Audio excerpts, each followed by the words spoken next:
Well, we have people on the call, so I'm doing great.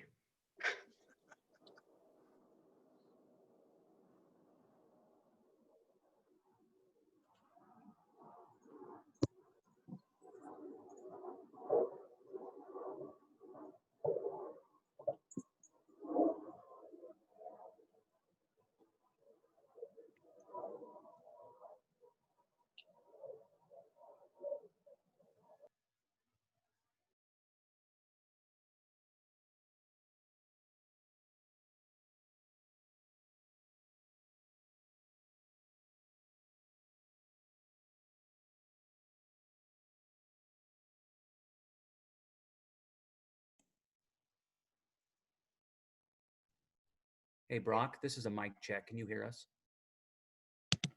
Yep, we can hear you. Excellent. Okay. I'll mute us again.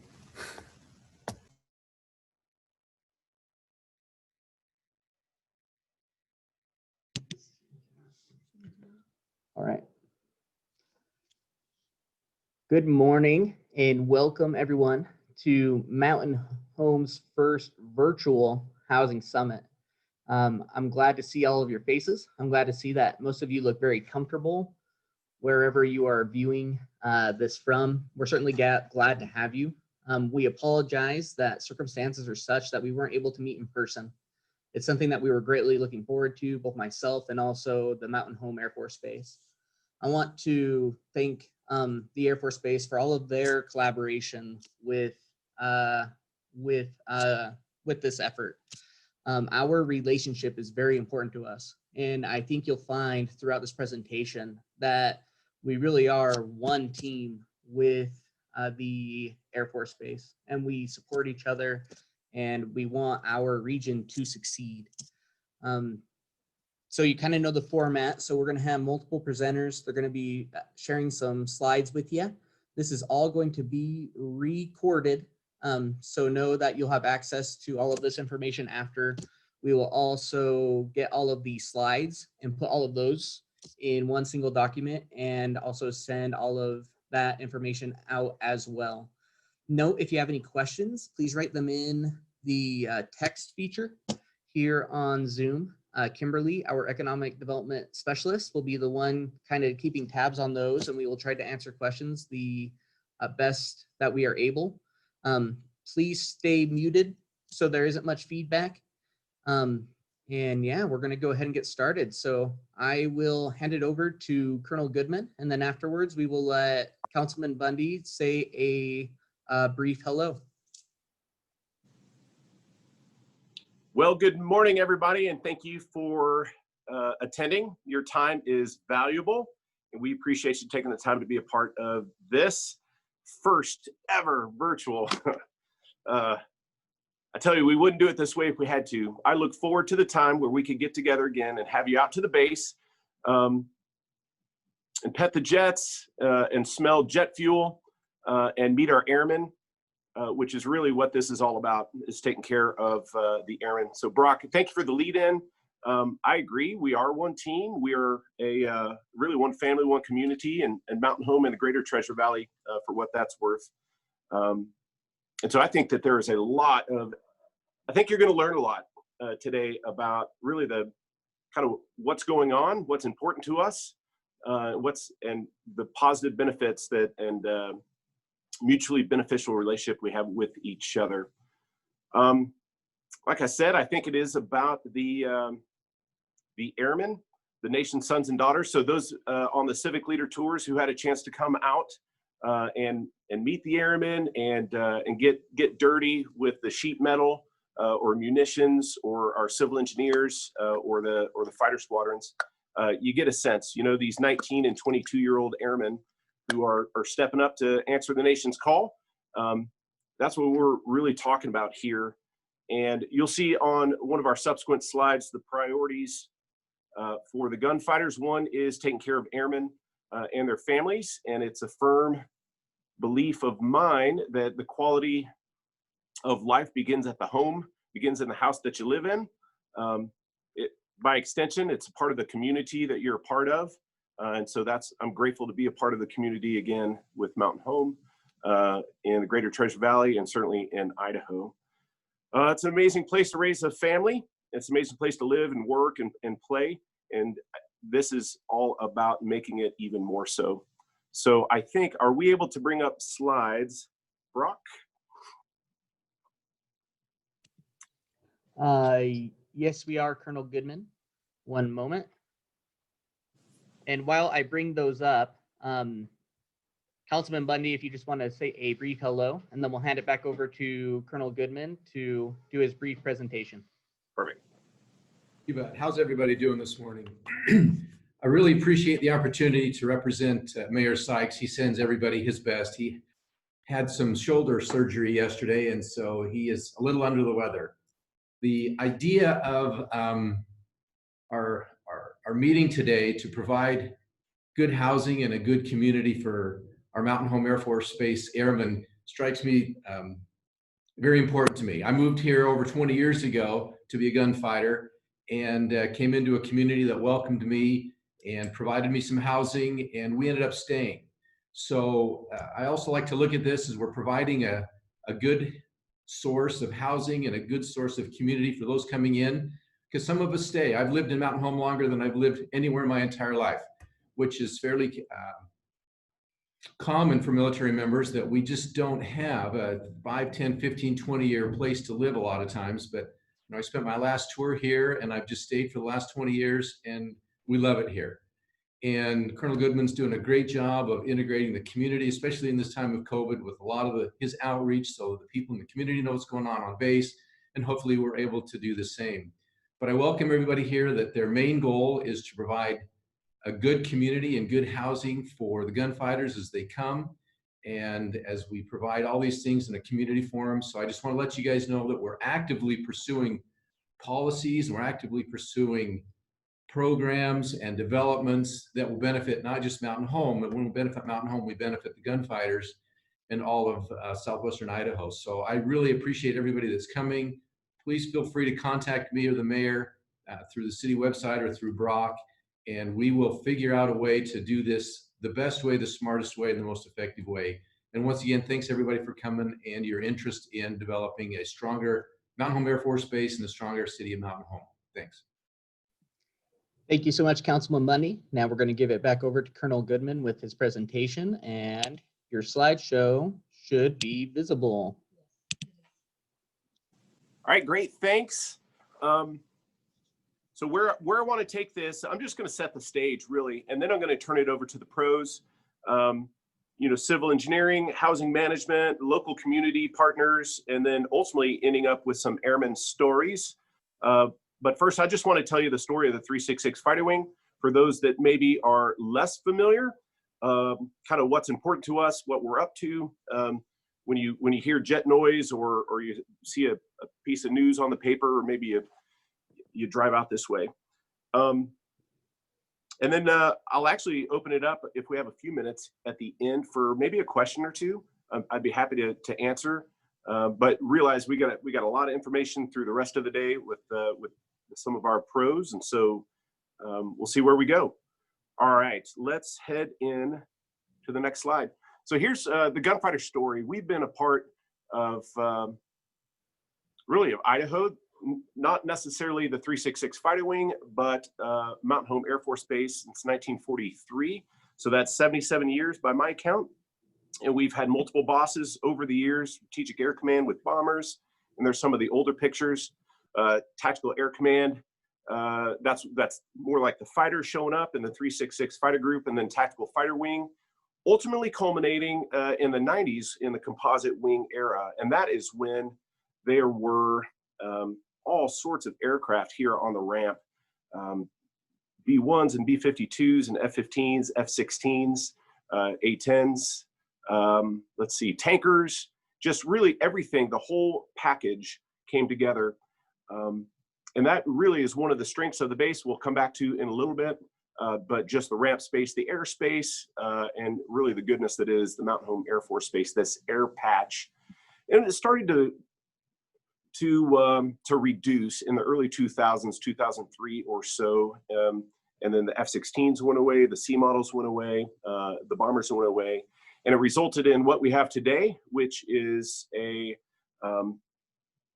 just 3 fighter squadrons bed down here on the base. Doesn't mean there's not a lot. We'll say what else is here, but that's where we've been over this period of time. Next slide.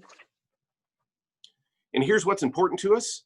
You know, we have a national security mission to do, prepare mission-ready gunfighters to fight and win today's war and the next. So that's what we do. We train, whether you are in a jet or on the ground with our civil engineers, our support squadrons, everybody gets ready to do their wartime task. And it's important to us. And it's important to the nation. And that's why I'm proud of the Gunfighters, what we do out here, not just on the base, but as part of the Mountain Home Range Complex about 30 miles to the south of us. There's our wing vision for what it's worth, not just to be a wing, but the nation's premier combat wing. And if you've been paying attention, there are some really amazing things afoot to build us into a premier wing that when the nation calls, they say, hey, we need a fighter wing. Their first answer is to pick the Gunfighters. And that's happening, and I'm really, really proud of what's going on. I'm going to stay out of the weeds on that one just to know that there is a lot of interest in what Mountain Home is doing out here on the Mountain Home Range Complex and on the base. Next slide. Priorities shouldn't surprise you. They almost just make sense, right? Enhanced readiness. This is the JOB. This is the reason we put on the uniform. The reason we show up to work is to be that wing in waiting, those military skill sets. Building up leaders. So we're always building up those who are going to follow behind us. As Chief and I say, when we meet our new airmen every single week, we have a lot more runway behind us than we do in front of us. And so it's our job to build up leaders, whether that's education, job skills, promotions, or just professional development.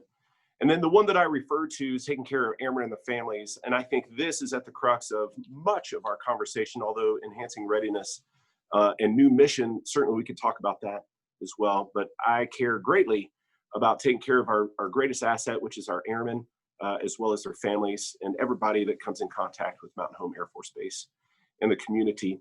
And we try to be good community partners in everything that we do, whether it's COVID response and our postures, or if it's Air Force Appreciation Day, all those events, right?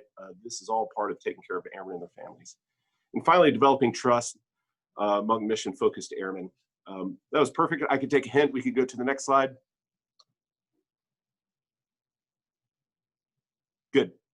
And there's the construct, which if this is when I give right starts, I say this is the boring slide. This is just the construct.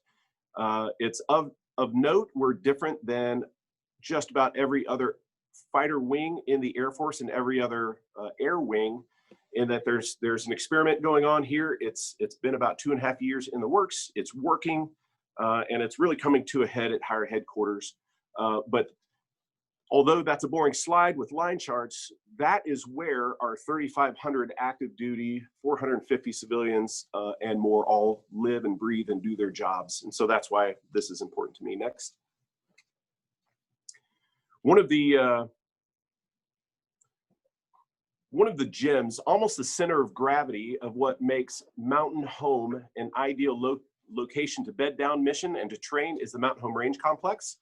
Again, 30 miles to the south, it's 80 by 120. In the center of that airspace is the Duck Valley Indian Ranch, reservation, and over 9,000 square nautical miles of just training airspace.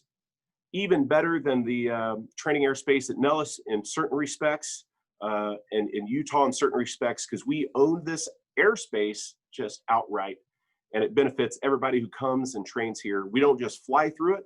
It simulates the high-end nature of really the warfare that we expect to fight in future conflicts, should we be called upon. And so as we build out the Mountain Home Training and Range Complex, this is why Mountain Home Air Force Base is an ideal base to bed down new mission. It's the reason that we're able to train. It's the reason we still exist, is that gem that really doesn't exist almost anywhere else in the country. And I'm very proud of what goes on, and that's critically important to what we do day in and day out. But to make that a reality, everything else here on the installation needs to work. Next slide. We talked about preparing mission-ready gunfighters, and this is just to say that we're doing it. We currently have over 700 gunfighters of our 3,500 uniforms, so just about a fifth, 20% deployed to 12 locations all over the world. I just wanted to set the stage that this isn't just something that, you know, is an interesting conversation piece, that there's really important things going on in terms of national security, in terms of our airmen's lives as they go all over the country and all over the world to protect our country. I'm proud of them. But what happens here at home, the way they're bed down, the way that they're cared for, allows them to do this important mission all over the world. Next slide. Certain things that are unique to us. We have our full-time guard squadron, the 266 Range Squadron, or RANS.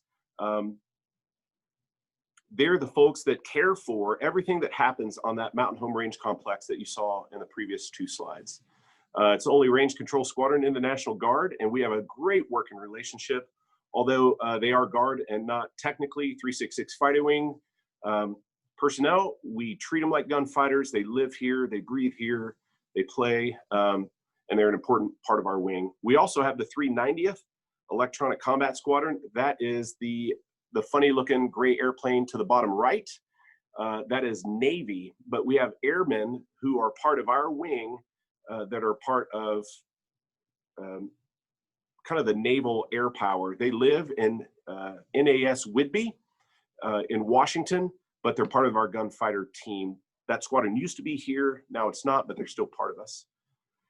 And finally, for this slide, the 428th Fighter Squadron, that is the Republic of Singapore. It is their only international fighter squadron. They're bed down here. We've just celebrated 11 years of partnership and going strong. That is a critically important strategic partnership. When we have the Secretary of the Air Force or the Chief of Staff of the Air Force, this is come visit, this is their first stop. That strategic partnership, if you could imagine, in terms of the global relationships and global power, is important. And so we're proud of that. We are great partners, and they are great partners to us. And they form a significant portion of the folks that live on base and in the community. And we got a great thing going. And for what it's worth, their honorary squadron commander is actually the Mountain Home School Superintendent, Mr. Gilbert. So this is an important relationship. Next. All right, so here we get into the snapshot, and this is the second to last slide of the total number of personnel. It's over 8,000 people, creating over 7,000 or about 7,000 jobs annual. Those jobs create about $88 million. And then when it's all said and done, skipping to the bottom, here's an annual impact, economic impact of $760 million. This is direct economic impact that the base provides. So although small in number per se, we are in fact a small town, but with a huge economic impact to Southwest Idaho, to the state of Idaho, and certainly to the Mountain Home and the Treasure Valley. There's multipliers. BSU puts out a study every 2 years that does some adjustments to go, hey, if we there's people a lot smarter than me on this, to go, here's what really means if we apply multipliers. And this year, what they put out was $2 billion. And so you can see it's incredibly important, the existence of this base, I think, to the community, to Southwest Idaho, to the region. For what it's worth, it is, and we could go to the next slide, which is the question slide. The base isn't going anywhere. It's certainly at risk in a sense that there's always this looming idea of base realignment and closures. That said, the F-15E that you see on the slide in front of you is slated to be a part of the Air Force in its current inventory, so in its numbers, well into 2040s. The improvements that's going into that aircraft, plus the F-15EX and others, it just reinforces the idea of between the aircraft and the gem of the Mountain Home Range complex is that Mountain Home Air Force Base is going to be here for a long, long time. I think we ought not take it for granted. I think we need to continue to pour in and add value on the installation. And some of those projects that you'll hear about later, whether they are water improvement projects or dorm improvements or child development centers, a new headquarters for the 726, all in the multiples of millions of dollars, continue to demonstrate just the value that this base has to offer and the value that the Air Force sees in it and DoD sees in it, including the historic nature of the base. We saw the timeline. I think it's an interesting fact that it's the only base with operational World War II hangars in the fleet. So when you get a chance to come out and see our enormous and beautiful historic hangars, know that those are the only operational World War II era hangars. And so we're pouring money into those to keep them sturdy, to keep them stable and useful moving forward into the future. As we prepare to maybe just receive a question or two, if you have any for me before I hand you over to the real smart people in the room, I just want you to walk away with the idea that that I'm very proud of this space. I'm proud of the airmen. I'm proud of their families. I think they matter. What they do matters, and we want to protect that, and we want to take care of them. And so when you hear the stories about I think areas for improvement of improving the quality and the number of homes available to the airmen, people are making different choices. I think you can see that that there is in fact a need. It's an investment, but I think it's a good investment, not just in the community, but for the future and for national defense. And it's well worth it. So that is what I wanted to stop at, just to paint a picture of how valuable Mountain Home is, how proud I am of the mission, how grateful I am to the community partners. So whether it is the town of Mountain Home, other government, other business, and then investors like yourselves, I just wanted to extend a thanks. And I look forward to receiving you onto the base at some point in the future. And Brock, if you could bring down the slides, if I could see your beautiful faces, and I'd like to open it up for questions for me, if you have any.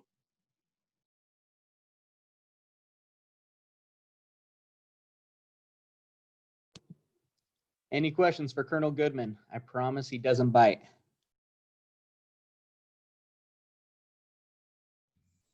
Yes, sir. How you doing? My name's John Sharkey. I'm with Victory Base. Quick question for you, just in regards to the base housing. What's your just general take on it? Is there any initiative with base housing? Just love like.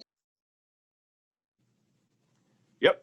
So you're going to get a lot more into the specifics of housing via housing management with Mr. Tim Farmer.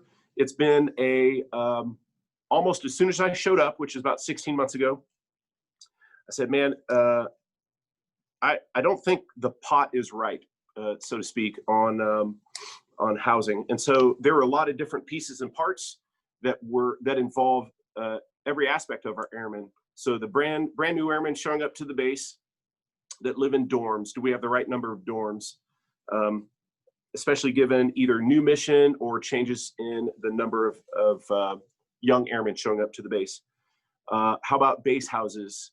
In our relationship with Balfour Beatty, which we have a great relationship through the housing office and myself, do we have the right number of houses, especially given the ebbs and flows of civilization, if you will? In other words, we talked about that 2003 to 7 drawdown. We used to have over 1,500 housing units. Now we have 844. Is that the right number? What does the housing market look like in the Mountain Home town, just right off base? What's the number of available houses and the right types and the right pricing points? Is that right? And so what I learned and then the BAH rates, which you're going to hear about, those have changed dramatically, and the big Air Force has seen a need to adjust based on the advocacy from the good people on this base to get that right, to take care of our airmen better. So that the amount of money, so BAH is the payment that airmen get to help offset the cost of living where the Air Force sends them, right? So I get a certain amount, and then I go out and try to find a rental house or offset a mortgage, and that's the BAH rate. Those have gone up 3 years in a row to reflect the growth in the Treasure Valley, to expand where the circle in which our airmen are living. So those have gone up. So I started to realize that all of these things are connected. And so I had the team get after what I call the grand unifying theory of all things housing, because when you pull one thread, another one moves. When we don't have enough dorm spaces, then airmen move into Mountain Hometown or Boise. And that means that a young airman with family tries to find a house. Well, that's taken up by 3 airmen living in the same house because they're pushed out early, right? So dorm spaces affect available houses. And when folks may choose to live, again, somewhere else in the Treasure Valley, either from Twin all the way up to Boise area. But that's going to, and they may choose to, right, for either spouse employment, education, or just out of personal choice, and that's fine. But if they don't have a choice, now they're paying another $200 of gas a week. And for those who haven't been in the military, and airmen may not have a whole lot of expendable cash. And just because of the market, now they're having to make a choice, and it's affecting their ability to, their quality of life. When they show up, and if they can't find a place in a timely manner, the government money that provides them the amount of time to look for houses may force them into a choice that is suboptimal. So when we started, looking and piecing all of those together, I came to the conclusion that I think that there's a real opportunity to improve. Thus, I know even before I showed up with Colonel Kunkel, now General Kunkel, had the housing summit about 2 years ago. I said, hey, we need to do it again, and then just time has pushed us. If your specific question was, hey, how are we doing on bases? I'm going to hold that question and allow the team and Mr. Farmer to address it directly. Just know that that is everything's related. But I do think that there's a need, and I think both to take care of our airmen and just in general to benefit the community, mutually beneficial. So I hope that's it may not answer a specific numbers question, but it gives you my perspective on both on base and off base and how important it is. I appreciate it. Okay. Anything else? Colonel, I have a question for you, if possible. Steve Wood with Sawtooth Ventures. We've heard that there might be other international components coming along the line of Singapore. Is that accurate? And if so, what's that look like? Yeah. Hey, it's a good question. And here's my take. There are conversations going on about other both U.S. and international partnerships that would look like the Singapore venture, to include Singapore. All of that is pre-decisional.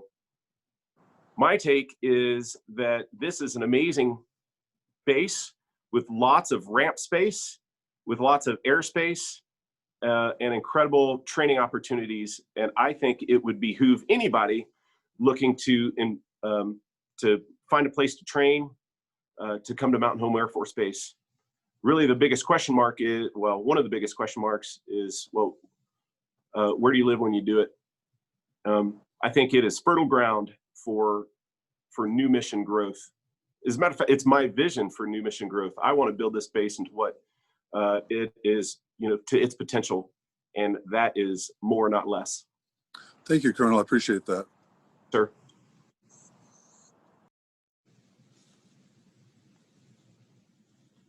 For the average household income, I'm going to allow a SME to answer that in text offline.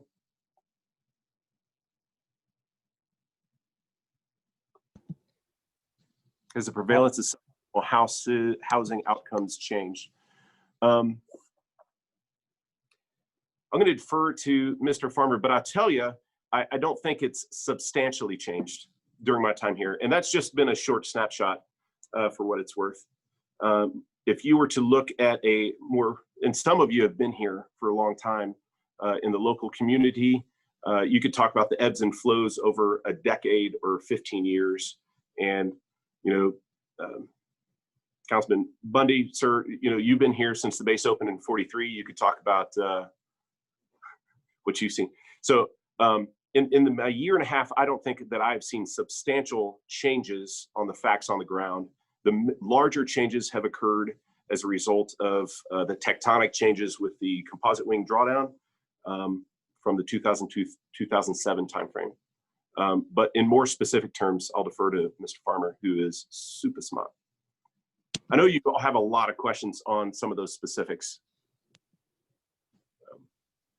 Alrighty. Well, thank you so much, Colonel Goodman. And if you're ready to hand it off to one of your wonderful counterparts there, we are able to certainly do that. So next up on the agenda, we have Lieutenant Lorena Mayselter or Musselter. I apologize.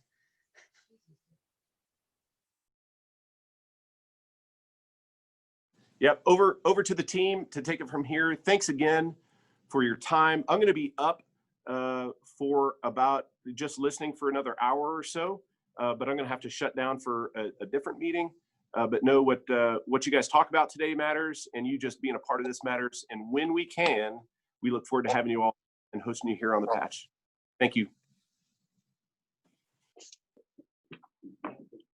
Hi everyone, I'm Lieutenant Lorena Mosselter. I am from the Civil Engineer Squadron, and I'm here to talk to you about some of our military construction projects. Here are the slides being pulled up. So yeah, we'll just get right into it. I just got a couple projects to go over with you. Next slide, please. So due to non-sustainable wells, we are investing in a $70 million water project, which is being funded through the base and through the state of Idaho. The general plan is to pipe water from the Snake River, as you can see on the map there on the screen, on those developed roads up to the main gate on the base here, then have a water treatment plant up on that northeast side of base. So yes, our goal is to develop a sustainable water system so we are able to independently provide water for base consumption. We have already completed the first planning charrette, which is mainly going over that general outline of what we want it to look like. And we are starting the second phase, which is going into the water treatment, the water analysis, and looking at what kind of algae and what chemicals might be in that water, and making sure that we're designing a water treatment plant in order to treat those unneeded algae in the water and make it drinkable for base consumption. Next slide, please. Some other projects that we have going on right now is a huge hospital conversion project. So it was bid at $23 million. We are 45% complete with it right now, and we are converting it from a operating surgery 2-level hospital to a completely outpatient clinic. So a lot of extra office spaces and more clinic room, not so much rooms for inpatient care. Our next project that isn't in construction yet, just in design, is to add a facility for the 726 Air Control Squadron. It's called a Control and Reporting Center, and it provides more facility space for them to complete their mission, including like a new tactical communications room, in and out briefing rooms, mission working groups, and just more admin space for them. And that is set at $7.8 million, so another big investment. As far as our family side goes, right now we have a CDC, and it can only provide childcare for around 100 kids. So we have in the design a new CDC to provide childcare for up to 200 kids, and we are relocating it so it's closer to the school and our on-base housing to create a more walkable environment for our on-base families. And then lastly, we are renovating a dorm that is currently not being used because it's not in a livable condition, and we're renovating 80 additional rooms so the airmen will be able to stay there on base. Right now, as Colonel Goodman noted, we don't have enough room on base for all the single enlisted airmen to stay, so a lot of them have to go to Mountain Home or to Boise to find living. That's all I have for that slide. I know that was quick. Do you guys have any questions for me about any of our projects that we have going on? I'll just wait a few minutes.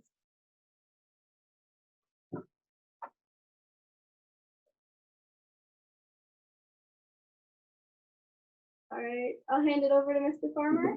Tim, can I jump in there for a second? Sure. Hey, this is Colonel Mays. I'm the Deputy Commander for support here. I'm a 2-time gunfighter. It's my 2nd time being back. My son was actually born here. So I've been back just now over about 3 months, and I have, the beginning of a 2-year assignment here, if you will. I'm looking at the chat here, and I want to answer some of those questions, but I'll tell you a little bit about me and my family. My wife she got her PhD here and is kind of working here. And my son was born here. We are amazed at the effort that Idaho is taking to make this an attractive location to retire.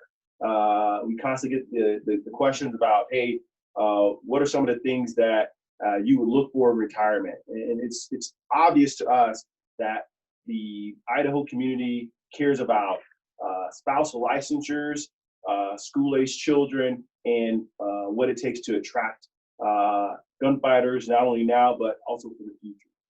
So there was a question in the chat that said, hey, what is the average household income in this area? I've got a cheat sheet here in front of me, and instead of doing public math, what I'll do is I'll kind of read off to you some of I'll give you a range, if you will. So the low end of our folks, and that's without dependents, that's about $925 per month they get for housing, all the way up to the upper end, which is $2,100. So most of those folks fall in the category between about $1,250 and about $1,250 to about $1,800 is where most of the base folks who live off base fall. So trying not to do public math, but just wanted to provide you some of that data. And Tim Farmer will hit on it during his housing management brief, but I wanted to give you that. As far as what we kind of see available now, it says in the time you've been here, how has the prevalence of suboptimal housing outcomes changed? Well, I can tell you from when I was here before, there were up near 1,800 off-base rentals in the area. Now we're right around just under 1,000 that are available. And if you were to do a search right now on Zillow or Realtor.com, you're going to find anywhere between 5 and 10 houses. I think I did that right before I came here, and there's about 6 houses that are available.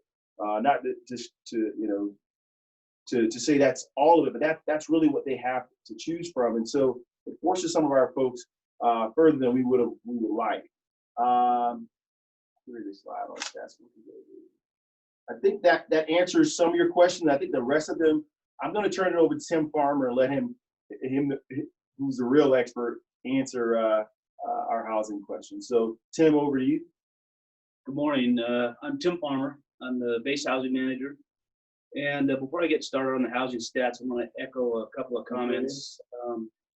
One of them, Councilman Bundy, I want to echo his comments when he stated that we need a quality housing market within the mountain home area, and that's really what we're here to help support the city in that new development and getting the right housing market out there for our airmen. And the second one is from Colonel Goodman, is taking care of our airmen. That's what we do every day within the housing management office. Before our airmen even report to work and get to their squadrons, they come through the housing management office and they're looking for homes even before they get here. So this is a very important item because we have 3,500 plus military here at Mountain Home, and we are taking care of all of them, whether they're on base, off base, or in the dormitories. They all come through the housing management office, and we need to find homes for all of them. So it's a very big, very important program for the wing. So now I'll just start on the next slide. I'll start with some stats. Right now we have 844 homes on base.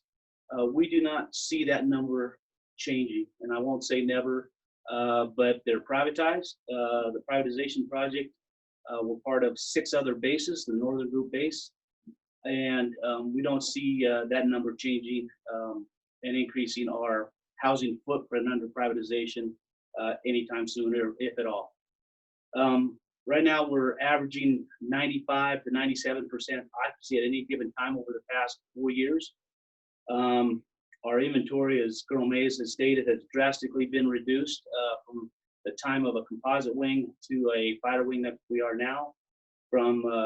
Since I've been here, it's reduced from 1,585 homes down to the 844 homes that we have on base right now. Right now, the wait list time during PCS season for airmen getting into housing on base, it'll range from 30 up to 120 days if they want to get on base housing. And so a lot of our airmen cannot afford to stay in lodging or hotels or temporary housing that long in order to get on base. At any given time during PCS season, we have up to 175 plus airmen waiting for on-base housing. So it is, our airmen want to stay in the local mountain home area and or on base, but our inventory is limited and our inventory is not going to change. That's why we have to rely on the local housing market. And the instructions, operating instructions that housing management operates under, that Colonel Goodman operates under, is rely on the local housing market first for our housing needs. And so that's why we're here today, is to state that there's a need out there, not only for our airmen, but for the local market and for the city of Mountain Home and other people that are coming in, other industries and stuff coming into the area. On the dorms, we have 6 dorms in our inventory, 670 rooms currently, and I'll go a little bit more into that.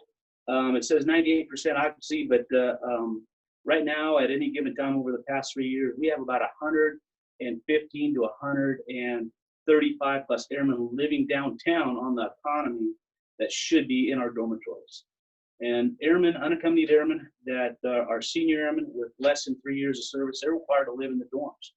So right now we are letting very young airmen out of our dorms because we have to make room for our airmen coming directly out of tech school. So just within the next couple of weeks, we will be signing another 30 plus letters to move people out of the dorms to make room for the 80 plus inbounds that we've got in the next 90 days. And we're in a slow season right now. Every time we allow airmen to move out of dorms, move out of into the economy, it comes with a cost. So right now we're averaging close to $2 million annually in a housing allowance and BAS that we have to start for our airmen to live on the economy. It's coming with a cost to the Air Force when we do that because we do not have the inventory on base to handle it. Over the past 36 months, we've authorized 600 airmen to move out of the dorms early. And the increase that we've seen at the wing over the past 5 years, which is a little over 300, 237 of that number have been our E4s and below, our younger airmen that we've seen an increase. Next slide. Local housing market. What I've seen since I've been here for about 6 years is a steady decline in rentals. Part of that is because the market changed in Boise, which changed the mountain home market drastically.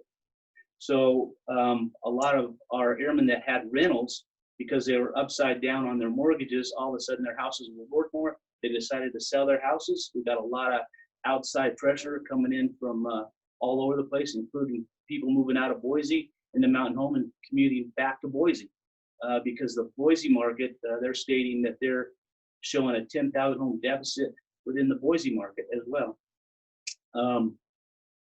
So we've seen about a 42% reduction in the rental market. Right now we have about 1,600 of our airmen living in mountain home, about 550 of our airmen that are commuting back and forth to Boise, and you'll hear from a couple of our airmen here shortly. And what you're going to hear from our airmen is they would have liked to find the housing locally, but they just couldn't find it in the amenities that they needed to support their families and some of the things that they desired to have within our local market. Right now we have about 114 of our Republic of Singapore personnel living off base and about 70 or so living on base.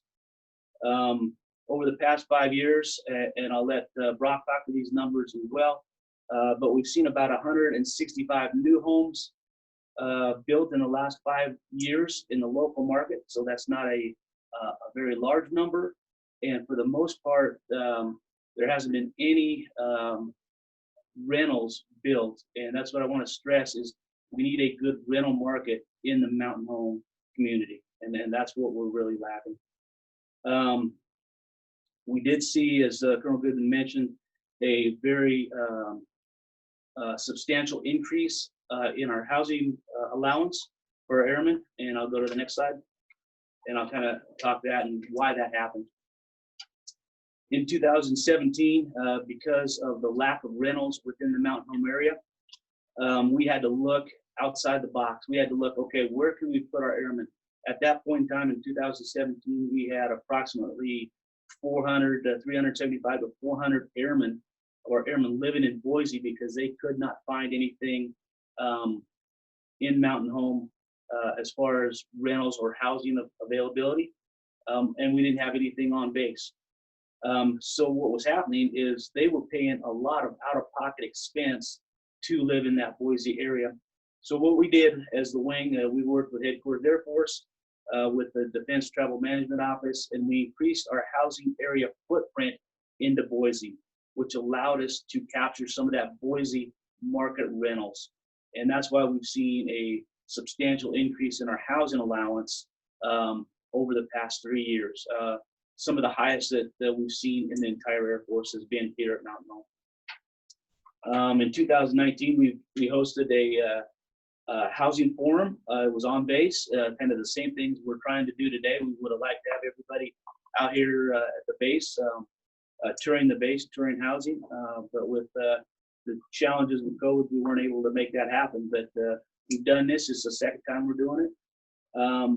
Some of the other things that we've done to try to accommodate the housing needs is we redesignated 26 field grade officer homes to junior NCO homes. And that's because that was the highest number on our wait list and the greatest need because they could not afford what was available in the local market or in the Boise market. So we, the wing made a choice to redesignate some homes to target our younger airmen.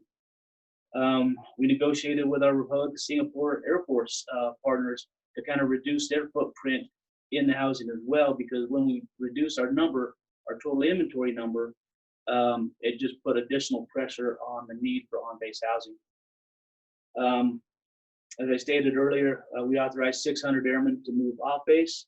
That should be in the dorms.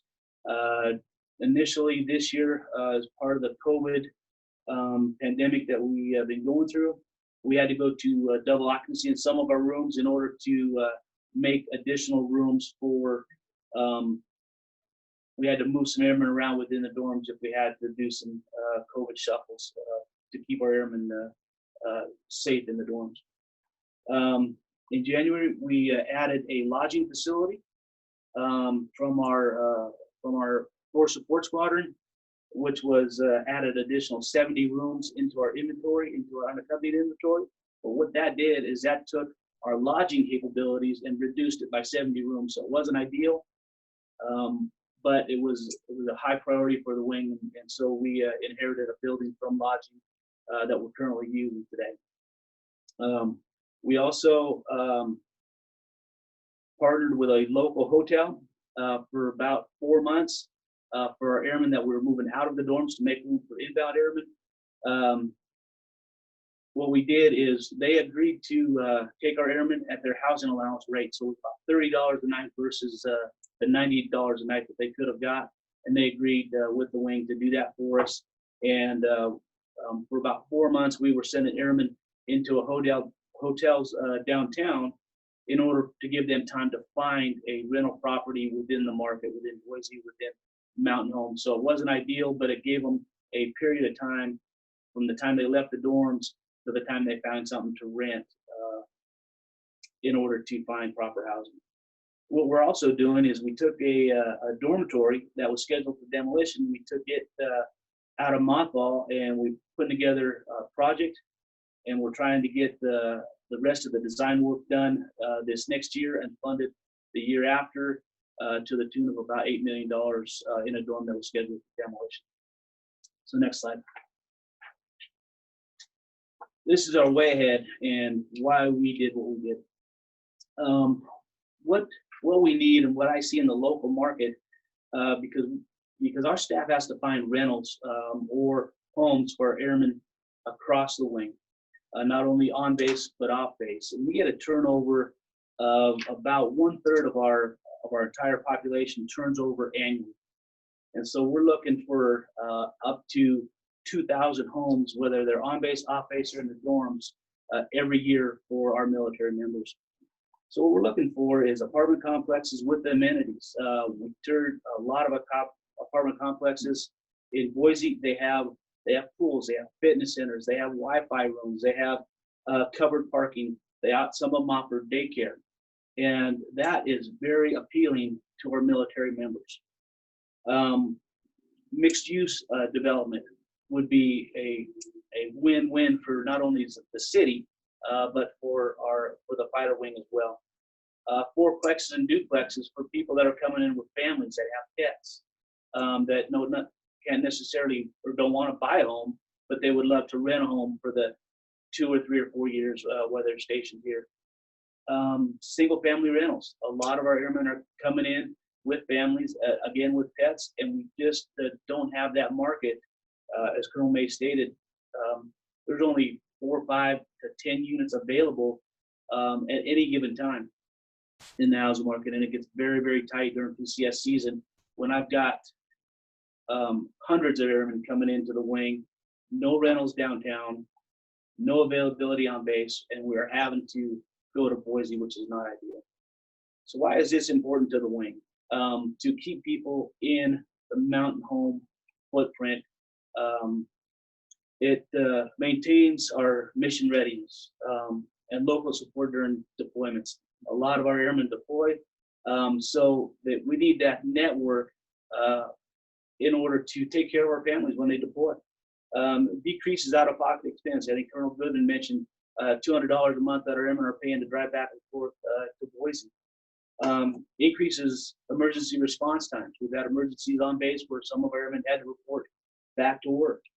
And it reduces the risk associated with drive times, whether it's weather, fatigue, the cost, and the time that they're away from their families. So, that's why it's important for the wing to increase the footprint within Mountain Home in order to accommodate our military members that are PCS in here. Next slide.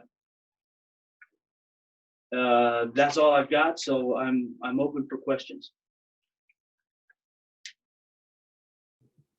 All right, Tim, this is Brock. I have some questions just here from the chat box that I want to throw at you. So the first one was, with the military investing in dorm updates, are they planning a lodging solution on their own that would limit the need for private housing solutions? No, lodging is not planning to increase their inventory. We're bringing one of our mothball dorms back into the inventory. We're probably several years out before we actually see that in our footprint, and we have an immediate need. But no, I don't believe lodging is going to increase their lodging footprint on base to accommodate any of our housing needs at all.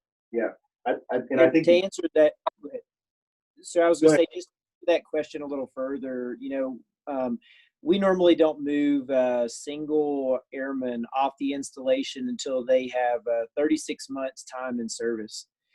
Right now, we are hurting so bad for on-base housing for our unaccompanied airmen that the average time that we are moving airmen off the installation is 18 months time in service, meaning most of them have been on the base only about a year before we were having to move them on to the economy. And as we had breakfast with an airman the other day, and he was very proud to tell us he was living in the basement of a local mountain home resident who had a basement that had a small kitchen space. And so some of them are finding places like that, and others are going to Boise, as was mentioned earlier, and staying in a small group together in a home.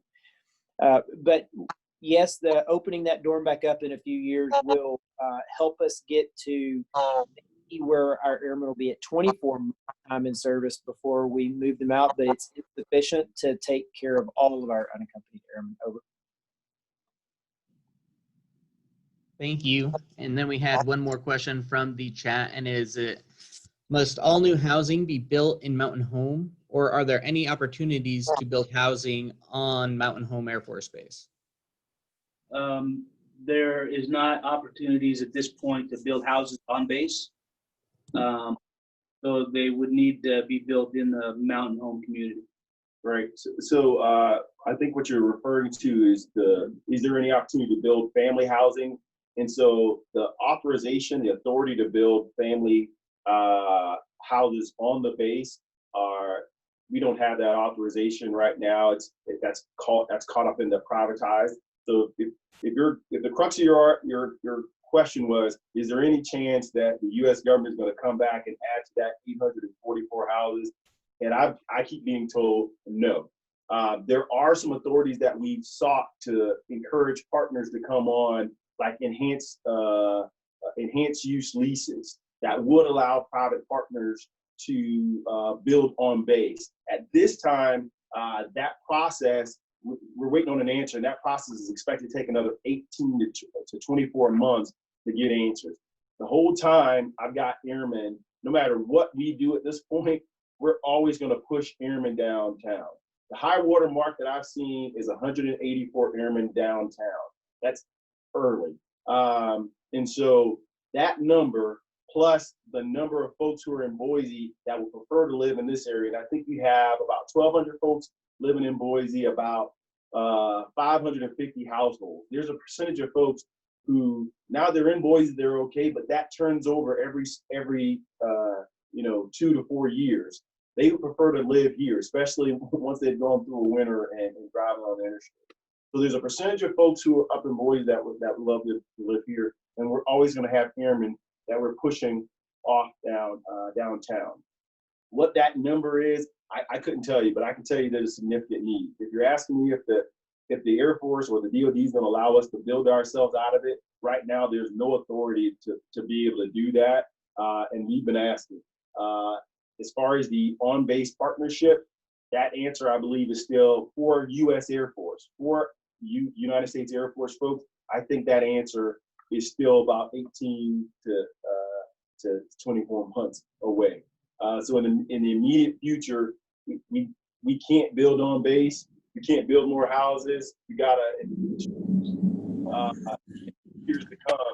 We're gonna need off-base housing. When I pick up the phone and talk to my 06 counterparts, they keep telling me, we're not building any more houses. You gotta rely on your local economy there to build housing. And so we've communicated that, and I appreciate Brock, carrying the water to say, hey, yeah, we got to do something. I think in this experience, when I got here, the boss said, you got 2 jobs. The two most important non-combat related items are housing and water. And so, we're working towards that. The other thing is I talk to the airmen on what they want. When they're in the dorm, they can't have a girlfriend, boyfriend, or a dog. They want a girlfriend, boyfriend, or a dog. So as them living off base helps them with their quality of life as well. And so, I think that's where the need is. The boss has said, your job is to make this not only a platform for today, but for the next 30 to 40 years to come. Because on any month, we have visiting units that are using our airspace and flying in and out of the airspace because it's that good. I don't see missions going away. In fact, I see interest, growing. So hopefully that answers all the things I saw in here. The one thing is the average size of a family that's under E4, that varies. But what I can tell you is, that some of them are single, and what they've said, and I think you'll hear when you talk to some of our airmen a little bit later, they're looking for about 2 bedrooms. And what that allows them to do is if they have a family, it allows them to be able to either have a room for the child and room for the couple. And if they're single, it allows them, if the developer allows it, to sublease, so 2 airmen can go in together and do that versus making the drive to Boise. Over. All right, thank you, Colonel Mays. And I would just say, Tim, do you have any final words? No, I think just a final comment. with the entire wing, we're on the market to house about 70 to 75% at any given time. So we're only able to house a small portion of the need.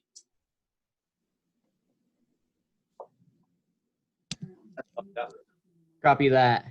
So next, we have the wonderful opportunity to hear from Cameron Kinzer. He's from the Boise Regional Realtors Association.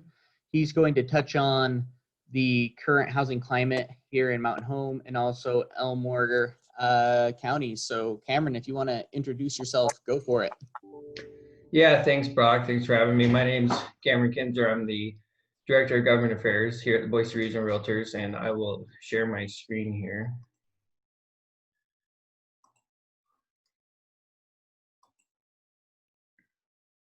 Okay, you guys should be able to see that.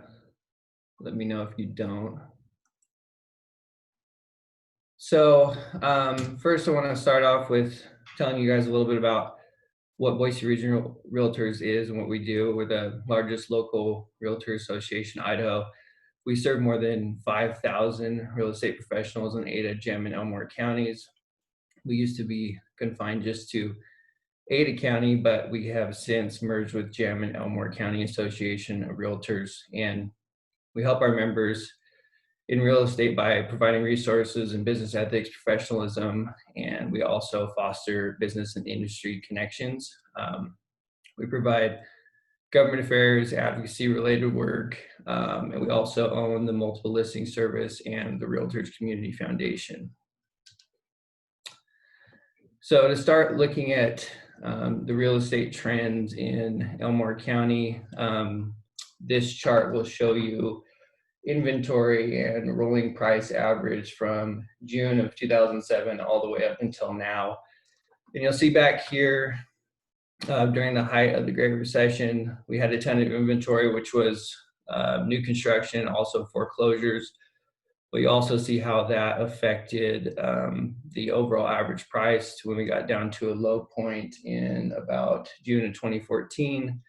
And then as the economy started to come back, more people started to move here. We saw that divergent line right about in Hey, Cameron. Yeah. Can you put your PowerPoint on presentation mode, please?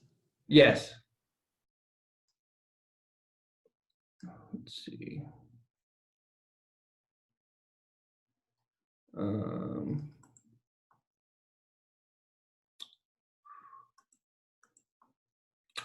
Oops, sorry. I'm trying to figure out It's how the to do icon at the that. very bottom, right next to where you size the screens. Okay. It says 96%. It's on the left of that. It's a little presentation button. Just click that. Bottom left. Bottom right. Okay.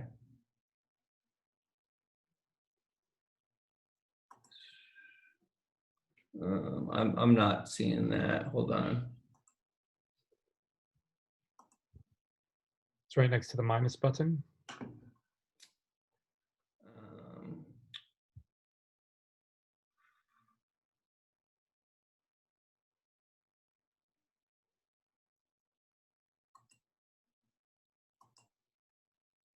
Are you guys seeing it on my screen? More to the right. No. Yep, go left. Oh, left. Okay. Go left. There it is. Right here, slideshow. Yep. Okay. It's still showing it in are you guys seeing it in the small box? Oh, I see what your computer's showing it in presenter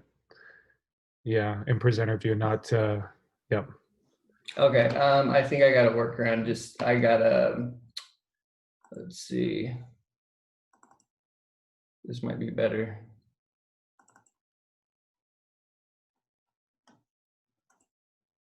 Sorry about that.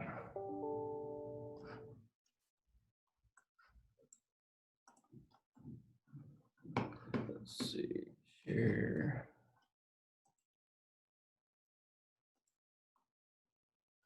Is it still showing it incorrectly? This is good, Cameron. Okay. All right. So, yeah, as I was saying, we started to see inventory slide down and the average price go up, and that's what we're seeing across all of our jurisdiction. It's not unique to Mountain Home. As was discussed previously, all of the local real estate markets are tied together, and we're having the same issue here in Ada County as well as Gem County. Okay. So, okay. So what's driving this? Persistent and historically low inventory of existing homes compared to demand, and exaggerated by lack of consistent new construction supply is what's driving those prices to continue up. And this is something that we're seeing across the nation. Our national association is frequently advocating for to work with the Builders Association, which they're doing, but new construction across the nation is down. Resales down in September, year over year. There was 400,000 less homes available on the national market than there was previously. So while it may seem it is more exaggerated here because we have a lot more people moving to the area, this is a problem that's nationwide. So looking at the key metrics for Elmore County, first thing I'd like to point out is the inventory on both existing and resale is a snapshot in time. And then the closed sales is a metric over the course of January through October 2019 and January of October 2020. So as of October 31st, there was 25 homes available in Elmore County. And that comes from the MLS. The MLS is the most complete database for homes. They do have data feeds set up with Realtor.com and Zillow, but the most accurate information comes from the multiple listing service. You can see that the median sales price year over year climbed about 13%. Yeah. Cameron, sorry to interrupt you, but your slides are just not presenting at all for us. I don't know if anybody else can see it, but I think you're stuck on just the front slide. So all these metrics you're referencing and all the graphics, we don't see any of it. Okay, let me try this again. I apologize for that. And if you need help, I'll walk you through the technical aspect of it. Okay. Yeah, so go to your view.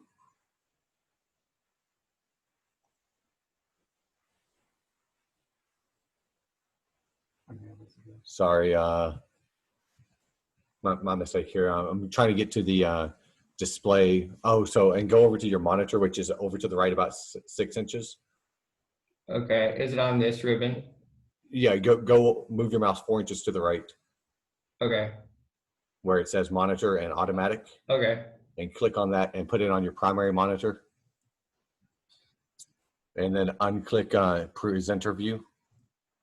And then down in the bottom right, you have to click that button. There we go. There you go. Now everybody should be able to see your slides and the information that you're. All right, I apologize for that. Yeah, going back to this inventory as of October 31st, this is just a snapshot in time. This is closed sales for January through October 2019, and then January of October 2020, you'll see the median sales price increase of about 13% year over year, and then inventory during that same period year over year was down. On new construction, you'll see inventory as of October 31st and January, from January through October 2020 there was 0 homes available as of October 31st this year, and 65 new construction homes had sold. Closed sales were up a lot, but one of the things that we're seeing is new construction homes being pre-sold, so they're not even making their way onto the multiple listing service. They just show up as closed sales data. So that's kind of throwing off the inventory numbers in terms of what we see is available, and we're working on some ways to quantify that and actually get that in there so we can view those stats when we're giving presentations like this. But as was said in the past, there's just not enough new homes being built in Mountain Home and Elmore County, but also in Ada County or Gem. It's just very difficult to keep up with the in-migration, and also the price of homes is far outpacing the average wages here. So when people come from the larger metros in California and Washington and Oregon or anywhere else in the United States, and they sell their home for $400,000 or $500,000, they can look at Idaho and think it's very affordable. But for the folks that are living here and either trying to sell their home, move up into something bigger, it's not affordable at this point. And it almost seems impossible to build your way out of this problem unless in-migration slowed down. But if you don't build, then it just exacerbates the problem. So what are some factors limiting existing housing supply? Like I said, if homeowners are wanting to sell their house, they're having difficulty finding something that they can move up into or make a lateral move to.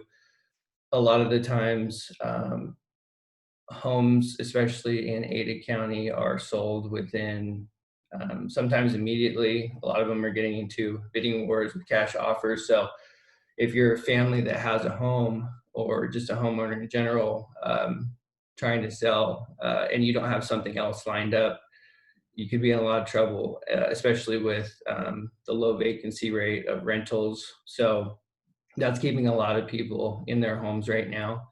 There's also the surge of refis that we're seeing that is making mortgages more affordable for people. So that's keeping them in place. And then the concerns with the coronavirus and the economic concerns, people are staying in place because we don't know what's going to happen. The vaccine's on the horizon, but the reports on that are mid 2021 before that's widely available, and people aren't taking the chance with putting their homes up on the market while this is still going on. And we also saw a little dip in sales during the initial shutdown. That has since recovered, but it's all factoring into people staying in their homes, not putting their homes up for sale, and then also a lack of new construction across our jurisdiction. When looking at home vacancy rates, we're at a low point, which is good and bad. I mean, it means people are staying in their homes, but there's not homes that are being put on the market for sale. If you look back at 2011, the 3.8% number, that was due to a lot of foreclosures. So we don't want to be in that range, and we definitely don't want to be low as 1.2%. This is for the state of Idaho. So somewhere in between there, but you can see how low the vacancy rate is. This doesn't include rentals, but when your vacancy rate is that low, it doesn't bode well for the housing market in terms of inventory that's available. So what's driving demand for housing? Millennials, folks that are in that age range of the late 20s to their mid to late 30s, are starting to get into home ownership. As was discussed before, there's a lot of folks moving to Idaho to retire due to the affordability relative to other metros. As we're talking about today, also the demand from the servicemen and women at Mountain Home Air Force Base, trying to find housing in Mountain Home, moving out to Boise or even further out. So that puts a strain on not only the Mountain Home and Elmore housing inventory, but also the inventory in Ada County. So it's too soon to tell if work from home trends what effect that will have on the housing market long term. But this next slide shows where people are in-migrating to Elmore County from. And this is from the 5-year American Community Survey that the census that conducts. So that was from 2013 to 2017. And after the census is done, we'll have some new stats on this, but you can see the largest part of immigration to Elmore County was from Ada County, and Canyon County is up there, but then you'll also see a bunch of these other municipalities, and I'm assuming that's from airmen moving in for missions. But we've also done this stat for Ada County. Most people think that all of our in-migration is from California, but it's also coming from Washington, Seattle area, Portland, and Texas. But this gives you an idea of the most recent data that we have of the folks that are moving into Elmore County. You'll see that Ada County was the biggest number based on those stats. This slide shows the business opportunities that Elmore County has, and this is from the Realtors Property Resource. They had a metric that shows what the business opportunities are in Elmore County, and you'll see how this graph works out, where the opportunities are to add more amenities and shops, different businesses to Elmore County that could increase the livability there. Yeah, just looking at this, I mean, it ranges from a lot of different stores and services that Elmore County could add. And I know that the city is doing a lot to revitalize the downtown and bring in more businesses. So that's really promising to see. So we try and push our Elmore County members to put commercial and vacant land listings on Gem State Prospector. That was a request that we got from the city of Mountain Home. So we've been frequently pushing that out in our newsletters and our blog posts, and just trying to get all of those properties, those commercial properties, on Gem State Prospector. So there's one database to show what's available, and we're continuing that effort. So we hope to get more education out there. We'll just continue to push that, and hopefully that database becomes more complete and up to date with everything that's available in the Elmore County area. And then we also have our partners over Idaho Housing and Finance. We have a lot of resources through our national association that we try to bring to bear for all our cities and counties. And we have access to a lot of community grants that can help with education, but also placemaking grants that can add amenities to our areas and our jurisdiction. So if anybody has any questions about that, or ideas for like educational opportunities on smart growth or placemaking grants for parks or other amenities, I'd be happy to talk to you about that, because there's a ton of opportunities, especially at the beginning of the year when the grant cycle resets for the National Association of Realtors, and we have an allocation based on how many members we have of how much money we can receive. So we try to spread that out.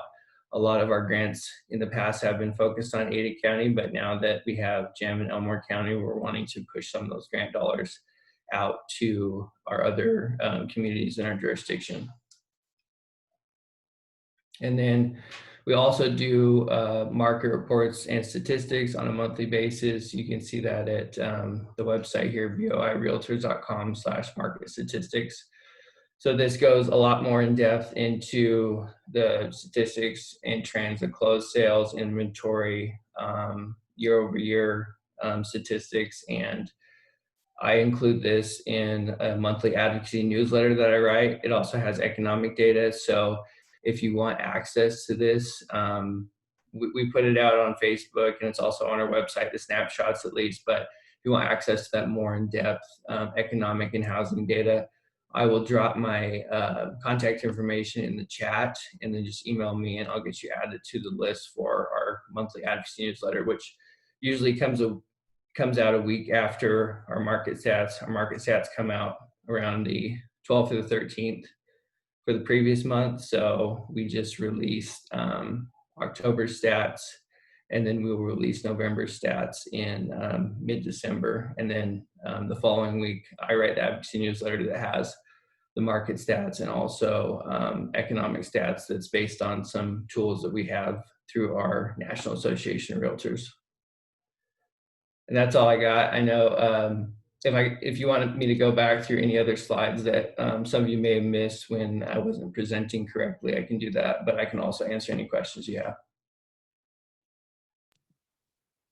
Hey, Cameron, this is Brock. Yeah. Note also that we are able to make sure everyone receives all of these slides. A lot of it's fantastic information. And does anyone else have any other questions for Cameron?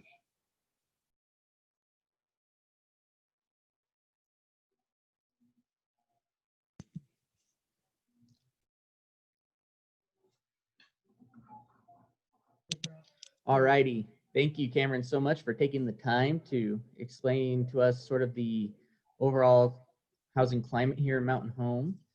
And right now, we'll go ahead and just take a small 2-minute break, and then I will begin my presentation. Thank you.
All righty.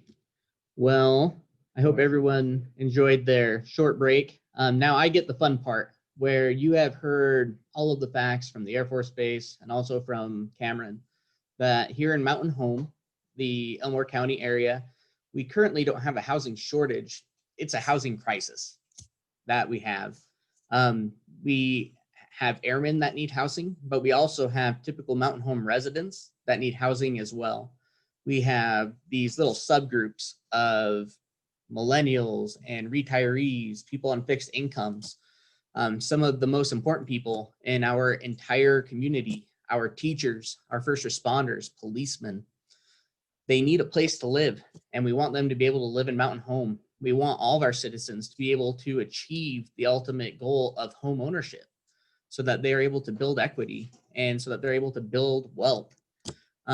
So 6 months ago, my predecessor left this position, and they came to me when I was a city planner in Mountain Home, and they understood that economic development is only possible if people have a house to live in.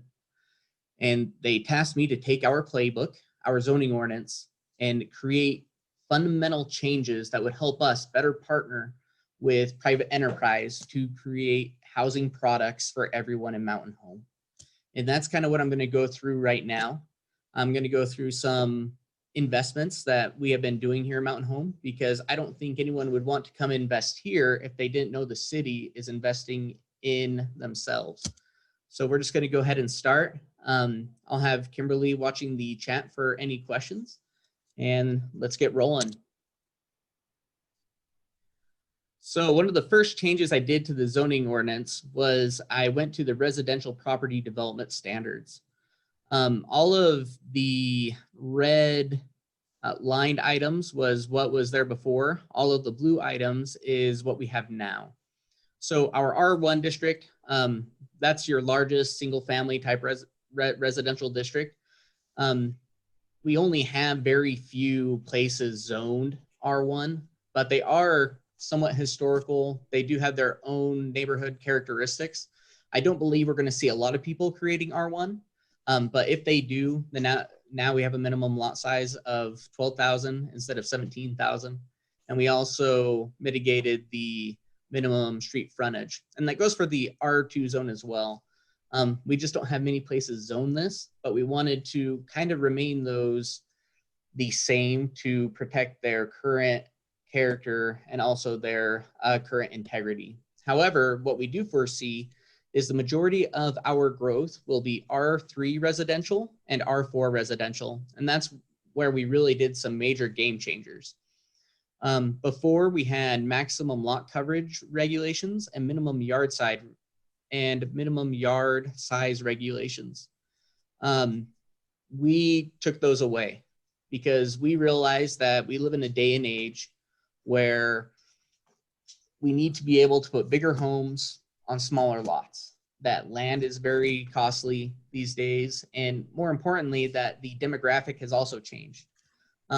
This isn't to say that people still don't want to live in typical single-family home subdivisions with larger yards, but right now we have airmen, we have retirees, we have people who don't want to worry about too much mowing. They don't want to worry about too much yard maintenance, but they want substantial home area. So that was a big change. Also for the R4 district, we did have a minimum floor area of what we needed homes to be. And we did without that. Note, this isn't us trying to promote everyone building 100 square foot dwellings. But when I was a grad student up in Moscow studying city planning, I lived comfortably with my wife in an apartment that was 550 square feet. And it was probably the happiest we had ever been. Cleaning only took 5 minutes, and it fit our lifestyle. So we recognize that there are smaller sizes that people want, that people are willing to rent, that definitely fit their lifestyle. The next thing we did was for the R3 and the R4, and for the R4 zoning districts, which we believe will be the prominent zoning districts that we see as we grow here in Mountain Home, was we had rules that said if you had a development and you were planning a substantial number of duplex units, that there could only be no more than 10%. I believe that the duplex configuration has changed substantially, and it's something that we need. I believe that a lot of these are easy fits within typical single-family home residential subdivisions. They're getting nicer. I don't believe they are what they were 10, 15, 20 years ago. And we wanted to make that process fairly easy. There was also a minimum regulation as far as floor size, and we also did away with that. And then for the R4 zone, when it comes to higher density multiplexes, apartment buildings, what have you, we currently had a requirement that said you had to do both a planned unit development and also a conditional use permit. So those are essentially two public hearings. We believe we only needed one, which is a conditional use permit, which is only needed whenever you have one single parcel and pretty much you want to put multiple buildings on a single lot. And then probably what would be seen as radical, but not too radical once everyone has context, was we don't have a density limit in the R4 district. We actually don't have density limits within any of our zoning districts, just because we recognize that we have other portions of our city code that require certain components. We require parking. We require trash enclosures. In some portions, we do need green space, and we need all these other items that help safeguard a density limit that would be unhealthy for our city. Now, this is one of my favorite things. As an urbanist nerd, I, have a single tear come down my face every time I see these vacant lots in the middle of cities. And normally they are smaller, and they're difficult to develop because we have larger developers who it's not really worth their time. And then we have local people who want to make certain changes. But as all of you know, the site improvements needed for infill development can be extremely costly when it comes to sidewalk, curb, gutter, and also in our code, we require people to rebuild half of the roadway. We were able to collaborate with our Public Works Department and also our Planning and Zoning Commission and City Council and find a happy medium to try to limit these vacant lots that we have throughout town. So the carrot we have for you is that it will no longer be required to rebuild a roadway from centerline if the development you are proposing is not associated with a subdivision or a division of lands. The subject property is a half acre or less, or the subject property has less than 235 linear feet of total street frontage, and the subject property has access to current roadways. We think that's a big deal. Building half of a roadway is very expensive. We recognize that. And we don't think that certain roadways need to be built that are already there for all of these infill projects. So that's something that we are certainly excited about. Next is one of my favorite parts. And I know for our airmen, our youngins who are still young in spirit and want to have fun and want all of the amenities that a downtown has to offer. This is really great for them. So part of our downtown regulations, we went to our downtown parking overlay, which before, when it came to parking, said that you don't have to create off-street parking as long as you don't change the use. You don't have to have off-street parking as long as you don't expand. It's been found, and it's been professional practice that in downtown areas, we do have considerable on-street parking options. BSU actually did a study here not long ago saying that within this yellow map area that all of y'all see here, that we currently have approximately around 300 spaces. Currently, we only have about 30% occupied. So even if I was to double occupancy, which would be wonderful, double the activity downtown, I would still have 30% of spaces. So I had very long and very thought out conversations with our city council, and it was decided that no off-street parking is required within the downtown overlay for existing and new uses, which is a huge deal. Also, when it came to the building envelope downtown, we had to make some changes. If you see below at the C2 development standards, which downtown is zoned all C2, we had some problem with the building envelope when it came to the front setback and also the rear setback. We actually wanted the building to be set back away from the roadway. We believe that would have taken away from the integrity of downtown, where everything is built right to the sidewalk, and that's something we still wanted to have. I was also able to increase our max building height, which may not seem a lot, but it was only 45 feet, and now it's 55 feet. Maybe there's a chance to go taller, but what we wanted to create was essentially a environment where people could come in with multi-use products when it comes to housing, when it comes to amenities, when it comes to recreation, when it comes to retail downtown. So it's a very exciting time. Next, I refined and simplified our planned unit development ordinance, or what we like to call PUDs. For those of you that have used PUDs in the past, the general intent is to provide a way for the development community to present innovative new ideas and to basically give them a chance to implement those.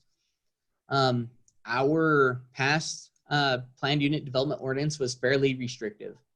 You had to meet specific density formulas, you had specific open space recs, you had specific amenity recs, There was specific parking recs also, and specific use recs as well, which I believe kind of defeats the entire purpose of what a PUD is meant to be.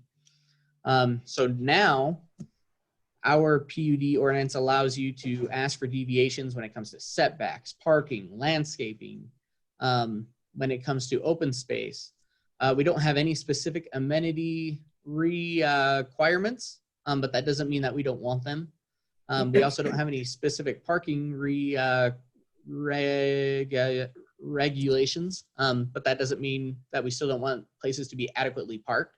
But we do recognize that maybe with certain housing projects that other parking configurations would be appropriate. For example, if you were creating a apartment building which had studios and 1 bedrooms, maybe you don't need 2 parking spaces, and that's something that we would be willing to definitely consider. But essentially, I wanted to create a tool that gives the development community the opportunity to make the ask, and know that you have a planning and zoning commission, and you have a city and council, and that you also have a city council that is willing to hear new theories and new ways of pretty much going about development.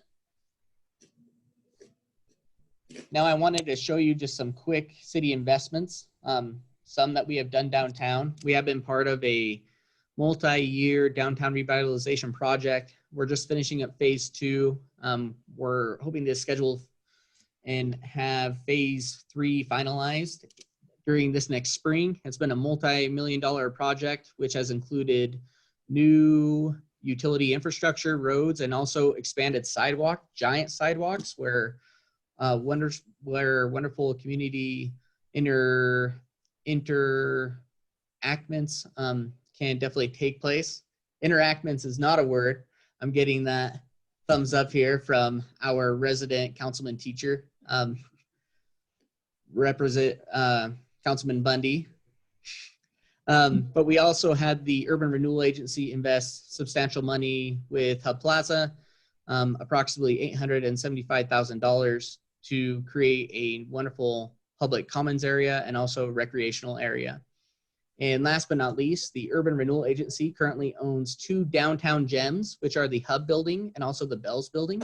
We currently have those out for RFPs for developers who want to do something cool for both of those buildings. The Hub is 11,000 square feet, 2-story with a mezzanine.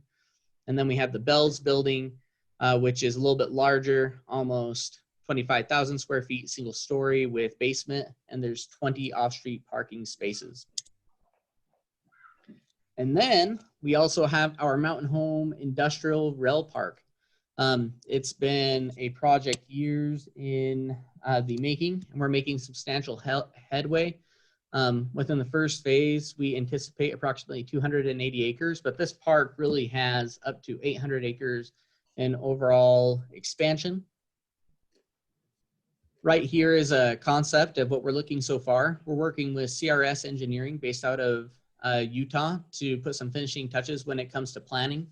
We have the opportunity to pretty much create multiple rail spurs.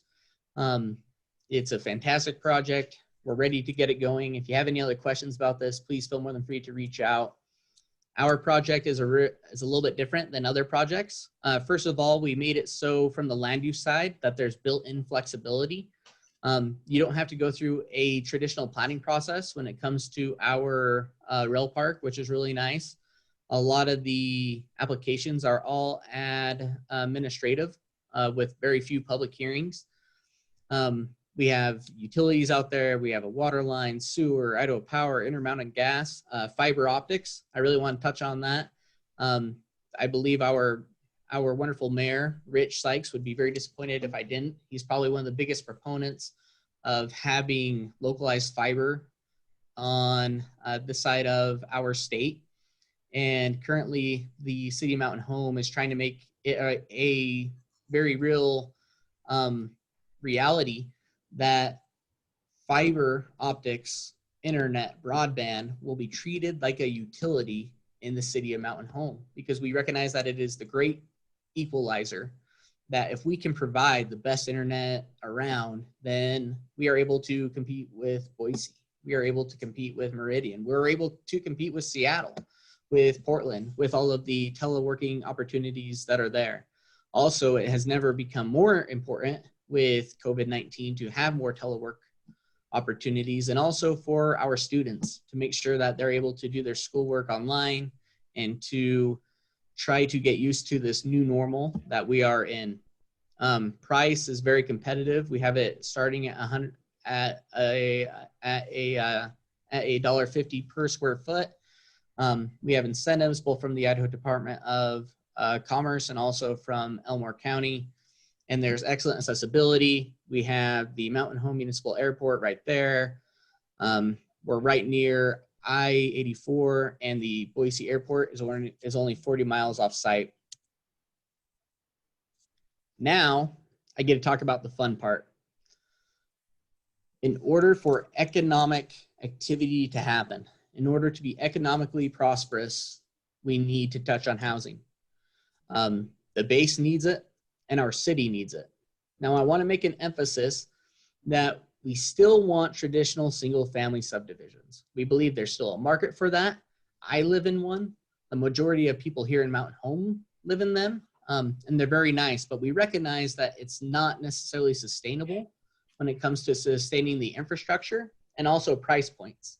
We can't continue to build typical single-family home subdivisions the same way and think this will be cheaper someday, because the prices keep on going up. So we have to look at other housing options that people can both buy so that they can build equity and also rent, which we are extremely short on rentals. So what we're looking for, and what we're hoping that the development community can certainly help us out with when it comes to providing new housing, utilizing all of these wonderful new tools such as PUDs and everything else within our revamped zoning ordinance, is we want row homes and townhomes. We want minimal front yards. We recognize we live in a desert. We recognize also that lawn is very easy to take care of. But we also recognize that xeriscape options are even easier. This is excellent when we have airmen who are very busy, when we have people who are more elderly, who want very low maintenance. It's very great for them. We want to see more duplexes. We need them, and duplexes can look beautiful. Right here in the right-hand corner, you're able to look at a duplex, which I think would fit in great in any single-family home subdivision. We also need multiplex development. We need fourplexes. And even though, like I said, we're not necessarily mandating amenities, amenities are important. We want to have quality living areas that have green space, that have top parks, and everything else. And then what I'm really excited about are multi-use buildings. In a little while, you're going to be able to hear from some airmen about their stories when it comes down to housing. And they want housing that has amenities nearby. They want to have access to downtown quickly and everything that we have there. So the opportunity to have a mixed use type building with retail, a restaurant, what have you, sitting ground floor with residential units following that would be amazing for us. People come to Mountain Town because we have a small town feel. And I know that when I speak about this stuff, it's like, well, does all of this stuff really look small town? And I would argue yes, because the single family traditional subdivision model is notorious for taking green space and also farmland, which are key characteristics to our city.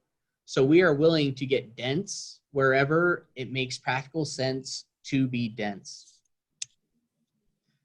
I wanted to touch a little bit on rentals. We were able to do a housing rental price analysis in February. We took information from 3 of our biggest property management companies, and you'll see a 1-bedroom is approximately $710 to $765. A 2-bedroom is approximately $815 to $905. And perhaps one of the scariest numbers for me specifically, just because I kind of fall in within the demographic that really needs this housing type, is a 3-bedroom is pretty much $1,050 to a little over $1,400. Which, when we talk about millennials, when we talk about people who are younger, who are definitely coming to Mountain Home for first jobs, or Mountain Home residents who have lived here all of their lives, who need to look for that first home, we're having rentals cost just as much as what home ownership would be.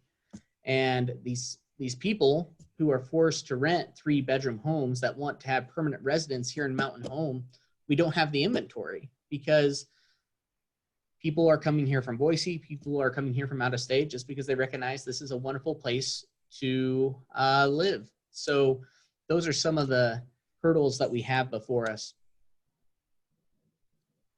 I have a tool chest of incentives for you, and I kind of want to touch on all of these.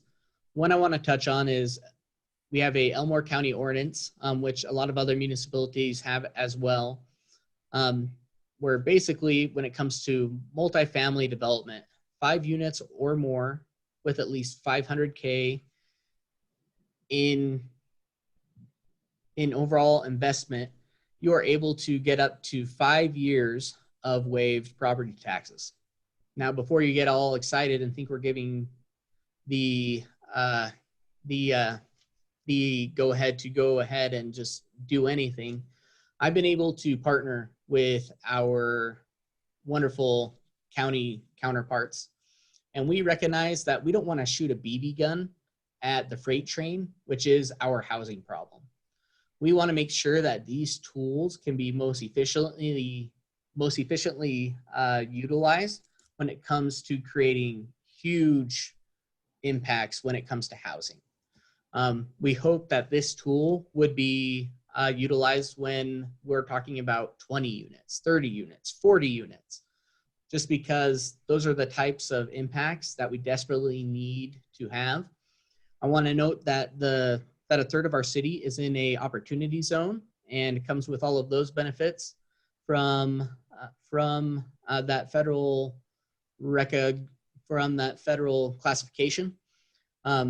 We are also able to sponsor CDBG block grants for private parties who want to bring infrastructure to certain projects. And then we have our local city incentives, where perhaps there can be certain waivers of annexation, land use applications, building permit fees. That's authorized by our mayor and also our city council. And again, this isn't me saying that this is something we are ready to certainly give away to anyone, but we are looking for the right project. And if the right project comes in and makes financial sense, both for the city and for our residents, and can substantially change the housing outlook in our city, it will certainly be competitive. And I know that was a mouthful, and it was certainly a lot. So I'm going to take a drink of water real quick, and I will get to any questions you may have.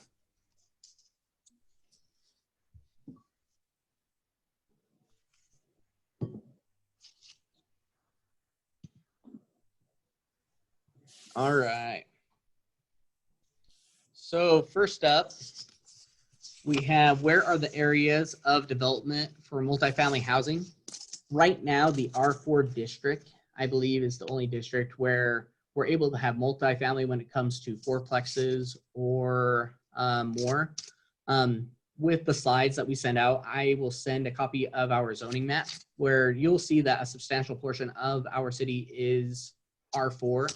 And we also have certain spaces of our city which are R3, which are also very open to duplex type development. But no, using a PUD though, if you wanted to do sort of a mixed residential development with single family homes, duplexes, maybe row homes, that is also very possible. Can you show us the land that is available? We try. Luckily, here at Mountain Home, we have a excellent real estate community who is able to help you with that. We can certainly try to make note which land is available, but that's where we're going to rely on a lot of our private partners to help you with that. Just Google Mountain Home real estate agents, and they will point you in a wonderful direction. All right, do you happen to have data of how many acres in the city limits and the area of impact that would be ideal for multifamily? Best areas for tying into current infrastructure? Yes, we do certainly have some ideas of where that would be possible.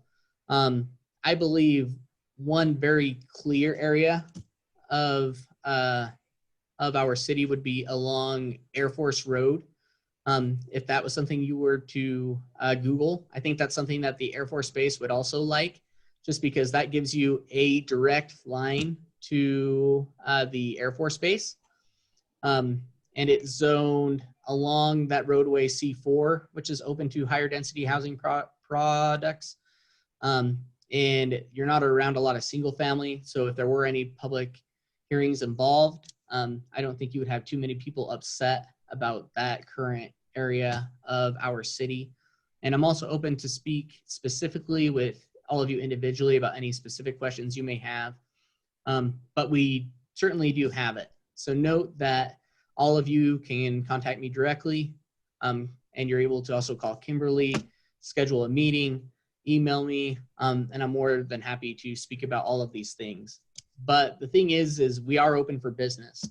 And I believe the investments that we've done downtown, I believe the investments that we've done with the industrial rail park. We also have other amenities. We have a brand new skate park and fiber. Like I mentioned before, I didn't have any sort of dedicated slide, which I should have. I'm sorry, Mayor Sykes, he's going to have a word with me.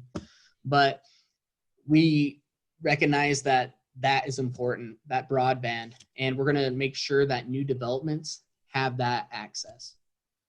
So with that, those are the questions that were given to me. Are there any questions that anyone has that they just want to shout out before we turn it over to some of our visiting airmen? Yeah, Brock down Weeds. How are you? I've got a question for you, and we've talked about this before, with the rail industrial park and our commitment, and we certainly are going to reinvest the funds coming in from that rail park back into the city of Mountain Home in multifamily. But the question I have, and maybe you can answer it, or it might be better if the base would weigh in on it. If we've got a mix, say a PUD of multifamily housing, maybe fourplexes or townhomes or row housing, how's the culture, I guess, between young Air Force personnel and local residents, maybe from the industrial park, or workers from that, or from the community, as well as the foreign wings, like the Singaporeans and their culture? Do you see issues with mixing them together, or do they need to be a little bit of separation, their own culture or their own interests in different types of housing? The old saying, birds of a feather kind of flock together. Is that going to be an issue down the road with what you see as we look towards multifamily housing in different configurations? So I am going to take the easy way out and softball this to Colonel Mays. So Mr. Wise, if your question, if I understood it correctly, your question is, how do the airmen mix with the community, and how do the airmen mix with the strategic partners? So our goal on base, I can talk on base, our goal on base has been to integrate. And so my next door neighbor is the senior international officer. And that is our model for integration. That's the experience that they expect. And I can tell you the environmental impact that I've seen so far has been very negligible. If anything, it's been one of learning from each other. And I expect nothing other than that from outside the base limits as well, as there are many that live amongst different ethnicities and demographics. Now, granted, will you have your member who may be blowing off steam and have a party? I think you might, but I don't see that happening because there's consequences for that. But I don't see that happening. So I think to answer your question, on base, we have pushed integration of different demographics and different cultures, and it's been very very collegiate, and I don't see anything different than off base. I don't get a stream of calls. I don't know if Chief has seen anything, but I don't see a stream of calls of airmen misbehaving, and I definitely don't see a stream of calls from international partners misbehaving or being treated poorly. Yeah, Does that help you, Dan? I certainly don't. We haven't seen, we don't foresee the Air Force and those guys ever misbehaving. I think it was the culture. They're younger people in the Air Force versus maybe a little older in the workforce, say for the industrial park. And then the Singaporeans are probably a little bit of a different culture. I don't know if there's any cultural requirements that they prefer. If we're going to look at building this thing, it's one of those, you don't want to reinvent the wheel. We want to build what they want with the amenities that they want. So I think that's more of what I was kind of looking at is there, and you can do a lot of planning through the PUD process of giving them some, I guess, exclusivity for their like the younger Air Force people and maybe the Singaporeans or whatever. So that was just a thought as we kind of planned for something, because we're already there in Mountain Home with the industrial park, and we are going to reinvest the money there. So we don't have to be convinced about the importance of Mountain Home and how much we like Mountain Home. That's a given. So that's coming. We just want to make sure we do it right. Yes, sir. I'm not seeing any difference in the desire of amenities.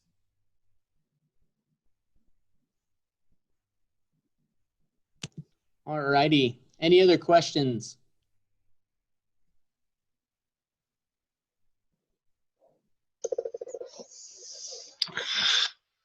Hey, Brock, how's it going? Drew Davis with Knit Studios. Hey, quick question for you. Being from the more northern part of the state in Idaho, but what other projects from a city side, like amenities, if you can talk about, are planning to come to Mountain Home for the city that your team's kind of working on in general, if you can, kind of like future plans? Or I know we're talking housing is definitely a critical need, but what other type of, I mentioned that there might be a rec center coming on board. Is there any other kind of things that might be happening as well? That's a great question, Drew. I'm glad you're on the call. So we do have other amenities that are on their way. The Parks and Recreation Department is actually working pretty substantially to bring in a brand new pool, because our pools serve very faithfully after 40 or so years, and it's going to be time for a update. So we're currently in the planning process for that. If you've never been to Mountain Home, if there was a park capital of Idaho, we are it.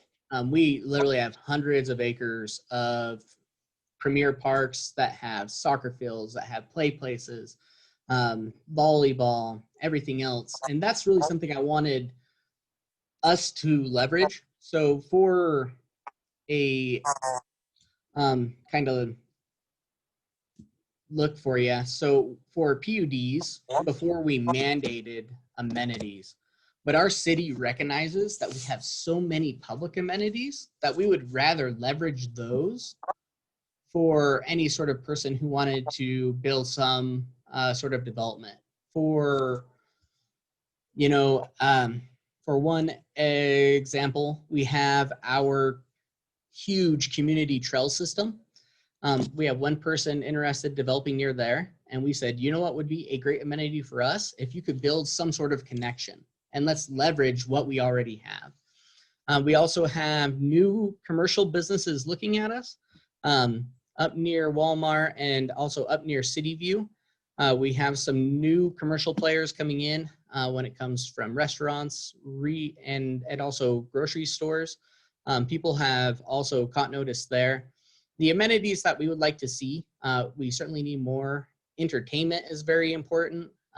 We had a movie theater before, but it kind of wasn't able to stir up the necessary volume. And with COVID, it definitely makes that kind of difficult. But we want things that people can do with their families. We know that axe throwing is certainly something new. That would be something cool that we would love to see here. More restaurants. We want restaurants to come to Mountain Home that take advantage over downtown, which we have had new wonderful restaurants open up. Stoney's right downtown took advantage over our downtown revitalization and our expanded sidewalk.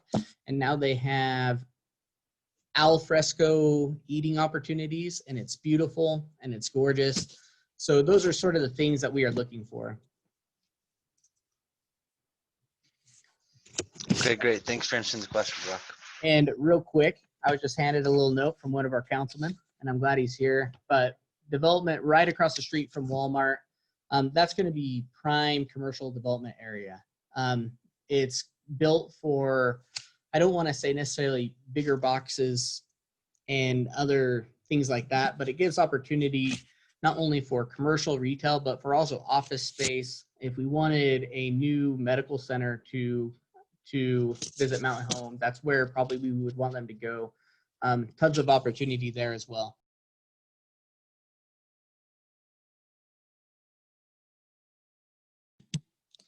Now here's a hard one. How do we make sure we enhance Mountain Home by making it inviting to all, but not chase the true charm of a small town? If we had an answer to that, I'm afraid I wouldn't have a job. That's kind of what I'm tasked to find out. I'm a product of a small town. I grew up in Rigby, Idaho. It's a small town in southeast Idaho. I went to planning school for 2 years to learn about good growth practices when it comes to rural communities such as ours. And it's hard. I can tell you it's hard. I can tell you there's some things I want to do differently. I love the Treasure Valley. I got my start in Meridian. I love downtown Boise. They're doing amazing things there. But I often hear from people who had lived there for decades and decades and decades, look back with much fondness saying, I remember when we would drive through farm fields from Boise to Meridian and from Meridian to Nampa, and how they miss that aspect. It's paramount that we protect the green space we have. Growth is inevitable, and it's inevitable that we will grow out over time. But if we want to be wise, and if we want to be calculated in how we do that, one of the things that we can do right now is let's get dense near our city core so that the need for single family subdivisions is not as great.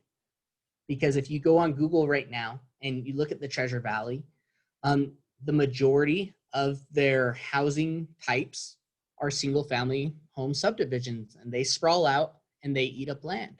And like I mentioned before, it's not to say we don't want that, because we recognize that we need that. But one thing we want to do differently is put just as much emphasis on these other higher density housing types, on row homes, on townhomes, even duplexes, apartments. We need to do that right now, because as we do that, we can slow the overall growth so we can make more calculated decisions. Great question. One more, in order to help with long-term growth for the city and its residents, we would need to attract small businesses and restaurants. Have you received applications for permits or business licenses from restaurants, chains, small offices, all that? So during the downtown revitalization, we've actually had 3 new businesses open up. We have Stoney's. It's one of our newer eateries. It's a fantastic place. We have Mountain Home's first brewery, Blue Pit Brewing, which is a veteran-owned business, which is doing great here as well.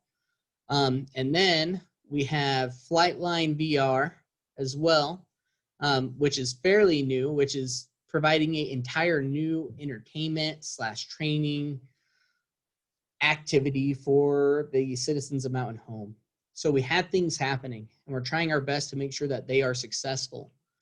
I believe that more will come. We are currently finishing phase 2, and we're going to be going on to phase 3.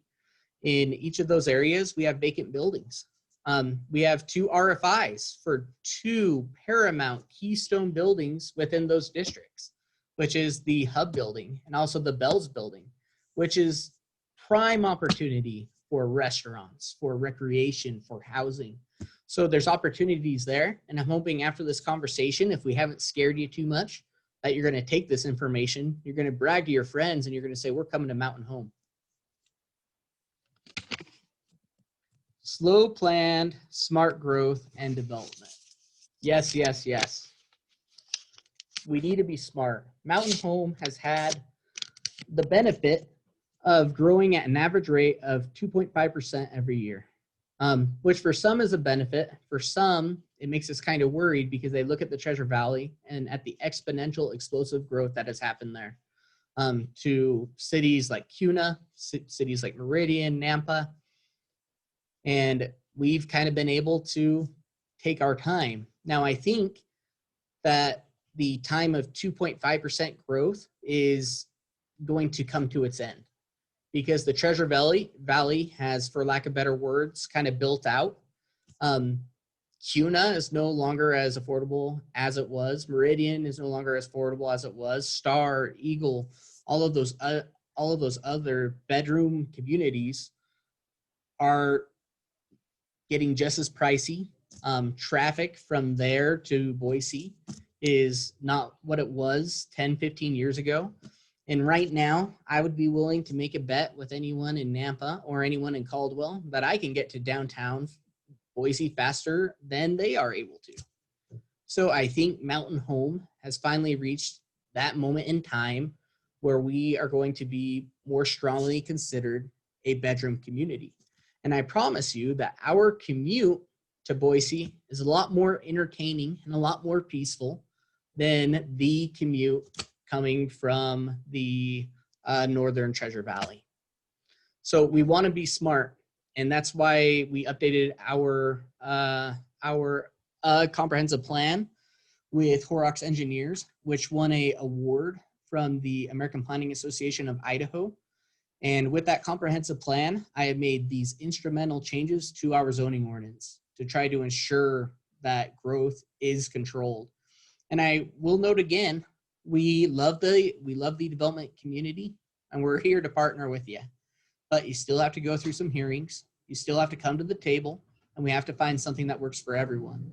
But what you have right now is a mayor, a city council, a planning and zoning commission, an entire city who's on the same page to do things differently and to do what will ultimately work for Mountain Home Air Force Base and also for our citizens.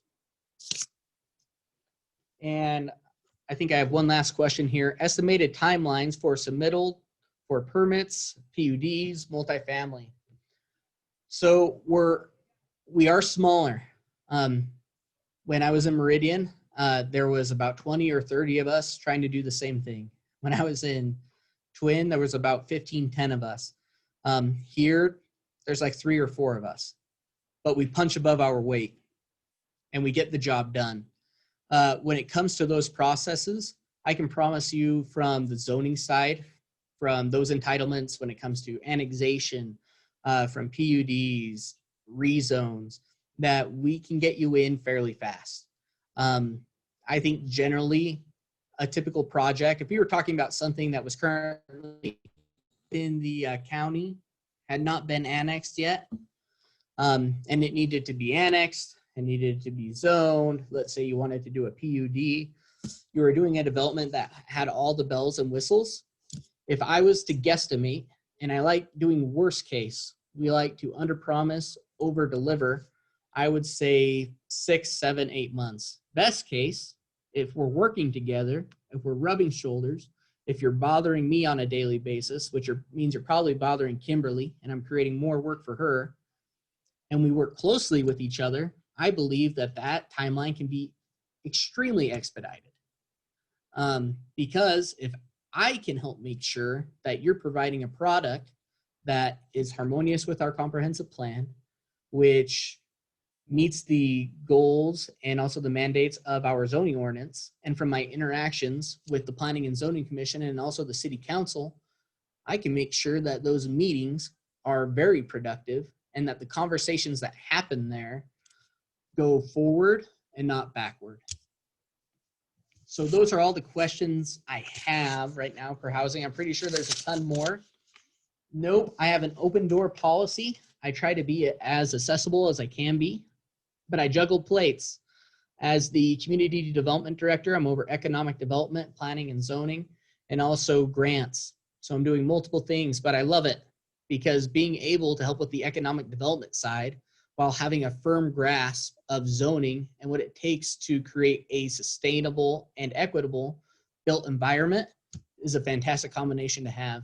And we're here to work with you. I believe everyone who I've had the opportunity to meet so far, I hope you feel that we have that type of relationship. And that's who we are. And that's the brand that we ride by, that we are community partners. We are one town and one team, and those just aren't words for us. So I'm going to get off my soapbox now and give it to 3 airmen from the Mountain Home Air Force Base who are going to talk a little bit about their housing journey, what they are looking for, and what we are able to do for them to build the best product possible. So I will shoot it over to them. All right.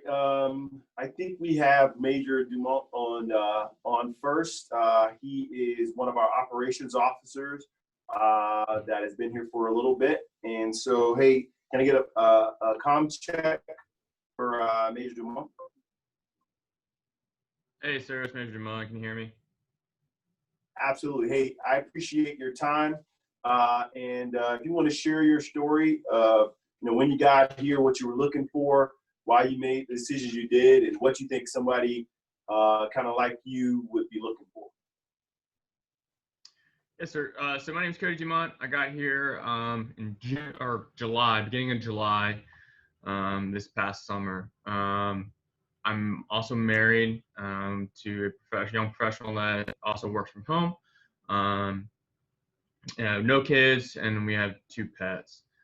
When we got orders to come here and we started looking at housing, we wanted a location that had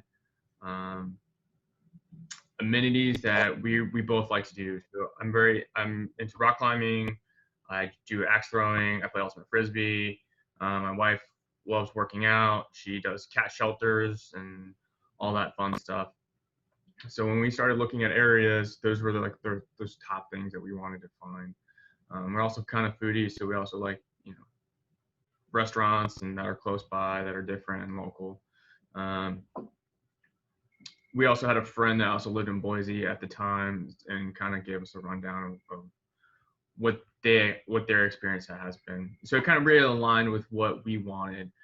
We ended up buying a house there in Boise, partially because of the housing market was good for us.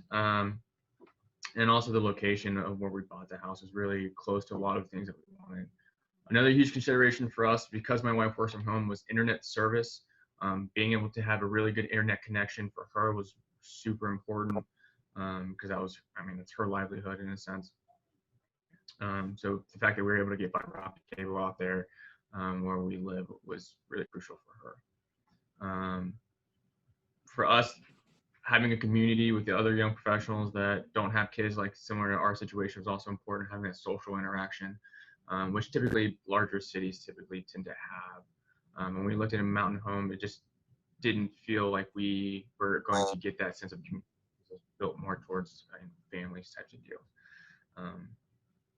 So I think people in my situation coming in will look for something more community involvement, more types of things to associate with social gatherings, more activities to do, because a lot of folks my age are typically very active, and things of that nature.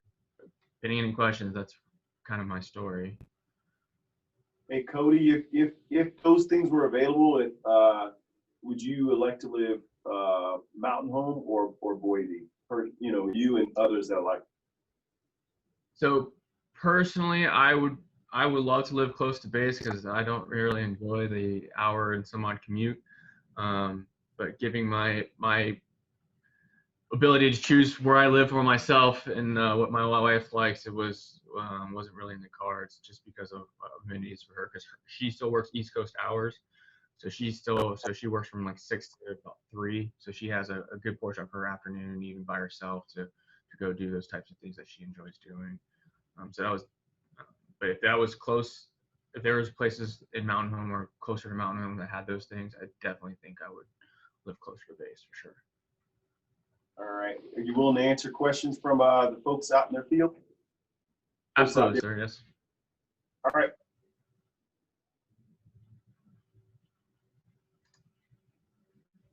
All right, Brock, I'll open it up for questions before we go to the next airman, or we can go to the next airman and they can fire away out. Let's go ahead and go to the next airman. All right, CMAS Sergeant Dietrich, are you available? Yes, sir. There you. All right. Can you guys hear me okay? Absolutely. Okay. All right. Hey, good morning. I'm Senior Master Sergeant Scott Dietrich. Just like Major DeMont, I just moved here over the summer. We got in late July, early August. One thing I would note is when we first moved here and we started looking for housing, we had already been told from the base that housing was tight. If we wanted to live on base, there was a waiting list for our rank. So we started looking kind of early. And when we moved here, there was 0 rentals available in Mountain Home. When we went and looked at all the websites and everything. So for us, living in Mountain Home at that point wasn't even really an option. Some opened up once we got here in the area. We drove up here in an RV, and we were actually staying in an RV while we were looking for housing. So like what Brock was mentioning about kind of the downtown area, just like Major DeMont, we were looking for amenities. We wanted something walkable. At our last base, we lived 20 or 30 minutes outside of town in a subdivision. We ended up eating the same restaurant all the time because it was the one that was close. And here we were looking for something where we could get a little bit more stuff in the area. So we ended up living in Boise because we live kind of off of Broadway. We can walk to the grocery store. We can walk to a variety of different restaurants. And, for us being, it's my wife, me, and our youngest son. He's 17. He goes to Timberline High School. We ended up renting a 1,300 square foot house, which to a lot of folks is small. I mean, we could have rented a 3,500 square foot house in a subdivision in Boise, but we chose the 1,300 square footer because we loved how close it was to, I could walk to 12 different restaurants in 5 minutes.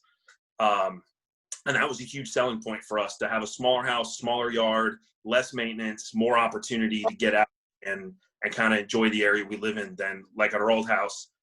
We would spend 5 hours every Saturday in the summer just doing the yard. So that was a big selling point for us. But, talking about the rentals, I'll tell you guys, so I have about 90 airmen in my flight, variety of different ranks, ages, demographics.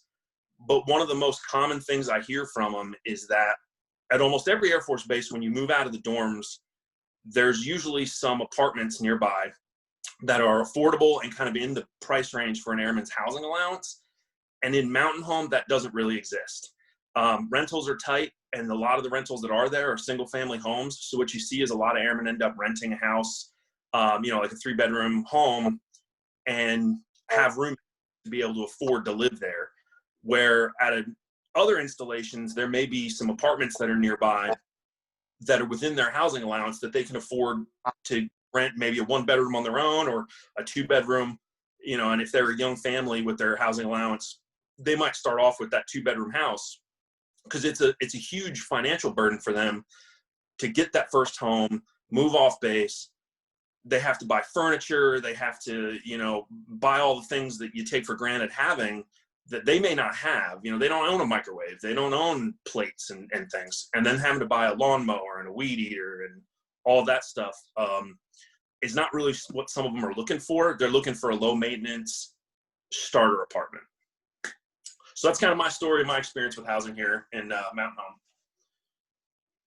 Hey, CMSR Dietrich, I appreciate it. Thank you for hitting all that. And thank you for sharing the story from for your airmen and speaking about what they would need. I think that's exactly what we're looking for. Kind of, you know, answer the mail on that. You know, to your point, there's about anywhere between 115 and 180 airmen in that same boat every, you know, 5 to 6 months that are being pushed out early, that are looking for a good starter apartment. Again, something they can have a pet or, you know, a romantic relationship, if you will.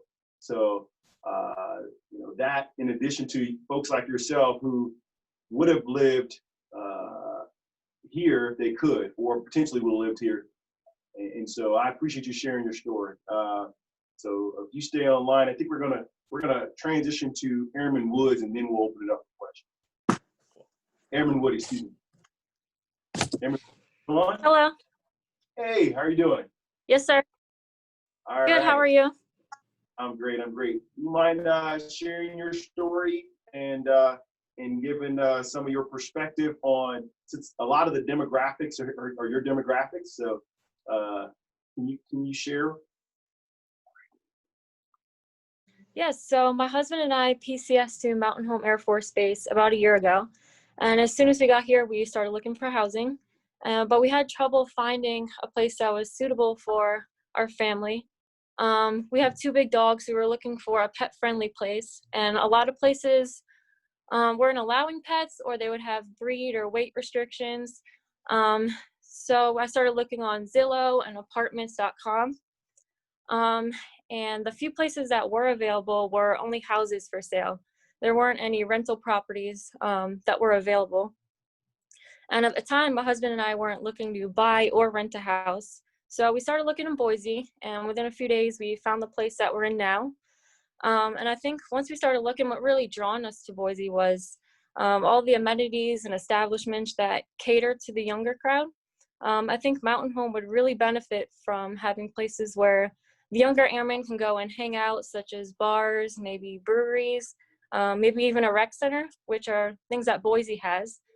And I know a lot of airmen, like myself, complain about not having many food options in Mountain Home. And making that drive to Boise after work for a good meal is hard. So if Mountain Home did have more available housing, restaurants, things to do, I would probably consider moving to Mountain Home, make my life a little easier. I appreciate it. Hey, Brock, I'll open it up to you for questions. Airman Woody, thank you for sharing your story. Stay on the line because I think people probably gonna want to ask you some questions. All right, Brock, over to you. All righty. So it doesn't look like we received any new questions on our chat. And COVID's difficult. Like I mentioned, we've had 3 new businesses open up in our downtown core just in the last couple of months. But COVID likes raining on everyone's parade. And I look forward to the day where Blue Pit Brewery can be full of airmen, full of younger people who are able to have a good time together, where people can be eating at our local restaurants, where we have airmen going in and hopefully doing some VR and other sort of recreational activities that we have. So one question I had was, how many people use Bypass Road? a lot. Yes, sir. You're talking about that one down there by the Chevron, right off of 84, right? Right before the Yes. railroad tracks. Yeah. Yes, sir. So for my commute to Boise, I take that every day. And I would also like to note that for some of the airmen, so the Boise area has an actual shuttle that some airmen can actually take and advantage over to be in Mountain Home. But a lot of airmen also work shift work where they don't have that luxury. And a lot of times those are our entry-level airmen where money is already limited.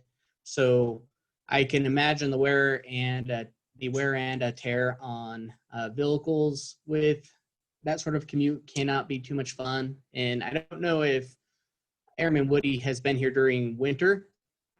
It's hit or miss, and it's Idaho, but I would say it's 2020, and I wouldn't be surprised if this winter was a little bit more wild.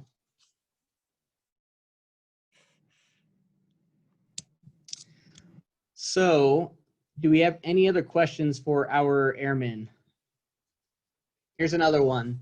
Would it be possible to lure you away from Boise despite not having a larger community of younger and more adventurous residents? Which I just want to know that I may not be 20 anymore. I'm 31. My wife and I have 2 young daughters, but we're hip and we're cool. I will note that here in Mountain Home, sometimes it's a little bit more difficult finding whoever your tribe is, finding people who are in that same life journey that you are currently in, be it single, young parents, older, what have you. And we've been making efforts to make sure that people can find those different groups, both with the Chamber of Commerce, and those are things that are more difficult for me because I'm responsible for the built environment. But how do I make sure that these relationships can certainly take place so we can have a strong sense of overall community? So I guess I would ask that from Airman Woody is if, and also Major Dumont was, let's say we were more visible with younger groups, would it be easier to entice you to be here in Mountain Home?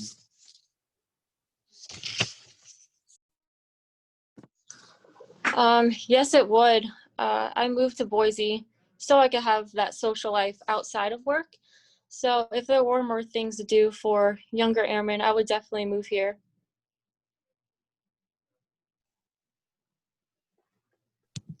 Were you going to say something, Chief?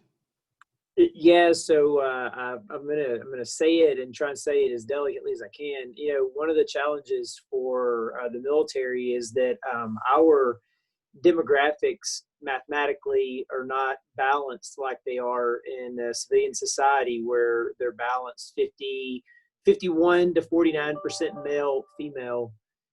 One of the challenges when you don't have young 18 to 24-year-olds is that the demographic on base is more like 4 guys to 1 girl. And so as people are looking to potentially meet a mate and start a young family, if there's not other people in that 18 to 24 demographic, specifically, you know, tends more towards females because of the math is skewed towards 4 to 1 males, then they have to go somewhere else to find potential mates. And so I think that's something that even if you have the right facilities and structure, it's hard to reproduce that without having that age demographic living here.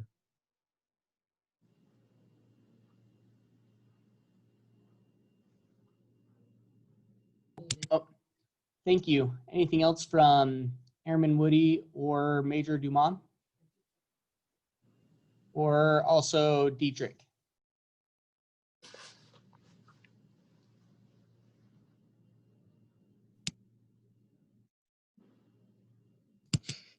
Alrighty, thank you. two more questions. They're kind of the same thing, and it's about, is the cost of rentals a major factor? And I believe that question may be different for Airman Woody than it is for Major Dumont and also Staff Sergeant Dietrich. Senior Master Sergeant Dietrich, I apologize. Yeah, it's no problem, sir. But so to that question, you nailed it. It absolutely does. Since the housing allowances are based on rank, you know, Major Dumont and I have a little more flexibility with housing, but an airman like Airman Woody and her husband, you know, they're looking probably for a cheaper rental than us. But that's a bigger demographic on the base, like Chief Tidwell was mentioning. You know, that is actually, we have more airmen than anything else because, you know, it's a pyramid structure for us. So that demographic's probably the biggest one that's going to be looking for housing and is struggling the most to find it.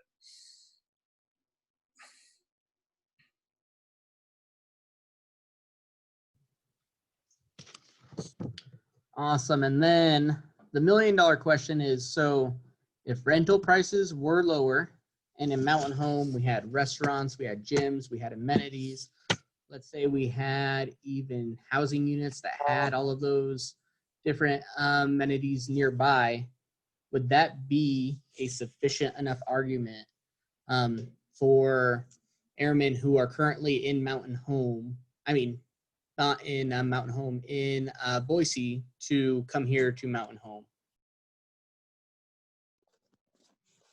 Yes, it would. It would make my life a lot easier to live in Mountain Home, not having to drive or ride the commuter van every day and spend 2 hours of that time driving or riding to work, especially during the winter months.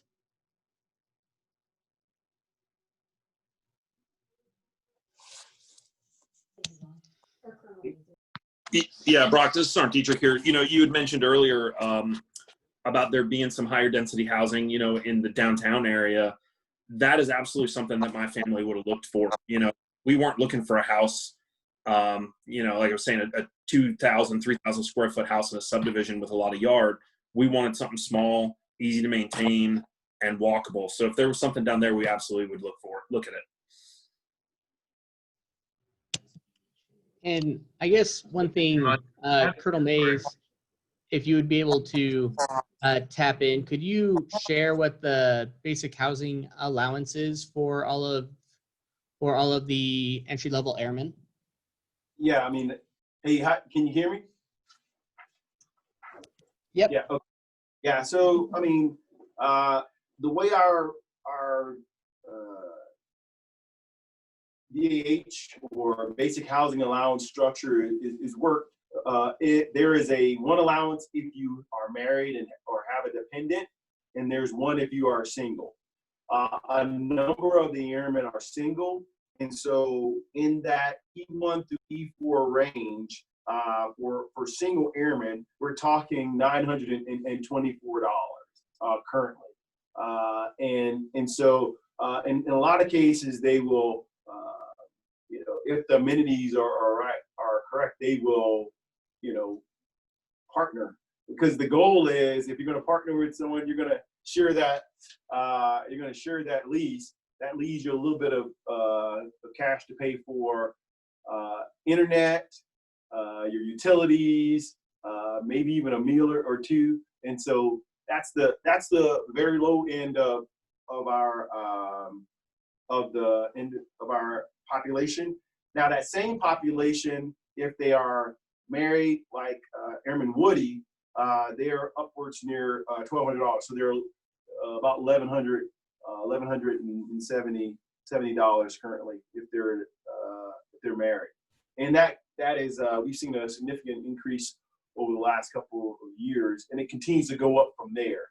I think the point I would key in on is that you start attracting those demographics of folks who are married and higher if you have the amenities. I think common is 2 bedrooms and then 3, and if they're walkable to shops, or, you know, if there's transportation options, you start to get those folks who are like, this is the place, because, you know, when I get off from work, I can, park and walk to wherever I need to, and then get back and be ready for work on the weekday, and then definitely on the weekend. But to Chief's point as well, there's a demographic that wants to be very social and they're looking for a mate. Over. Thank you, Colonel Mays. And thank you for everyone who participated, especially the airmen who took time to explain your housing story and what that looks like. I just want to share a figure with everyone that currently, as it was mentioned by Tim Farmer, we have approximately 550 airmen who are in Boise. And for every 100 of those airmen, they take with them a $1 million stimulus to the local economy. So it kind of bums me out to think there are millions of dollars being spent in Boise and Ada County that if we were to provide the right product could be here in Mountain Home and also Elmore County. Colonel Mays, anything else? Yeah, it looks like I got a question here. I'll read it, and I think it's more, I have my thoughts, but I want to hear from the airmen. The question is there any interest in off-campus housing like a dorm format, one person per room? And this person said they've been involved in large-scale modular projects, upscale hotels, apartments, and the likes. These projects can happen incredibly fast compared to traditional stick build, and they can shave months off. So the question was, is there a interest in kind of one person per room dorm type living? I think I know the answer to that, but Airman Woody, do you what are your thoughts?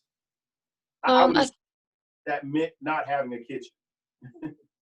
I think a lot of airmen are interested in places where they can room with 2 or 3 other people and split the rent, and have more money for other things like food, or things like that. But airmen are definitely looking for places with kitchens where they can cook their own meals because they don't have that in the dorm. So that's why a lot of them are trying to get out of the dorm so they can have their own space, have their own kitchen, things like that.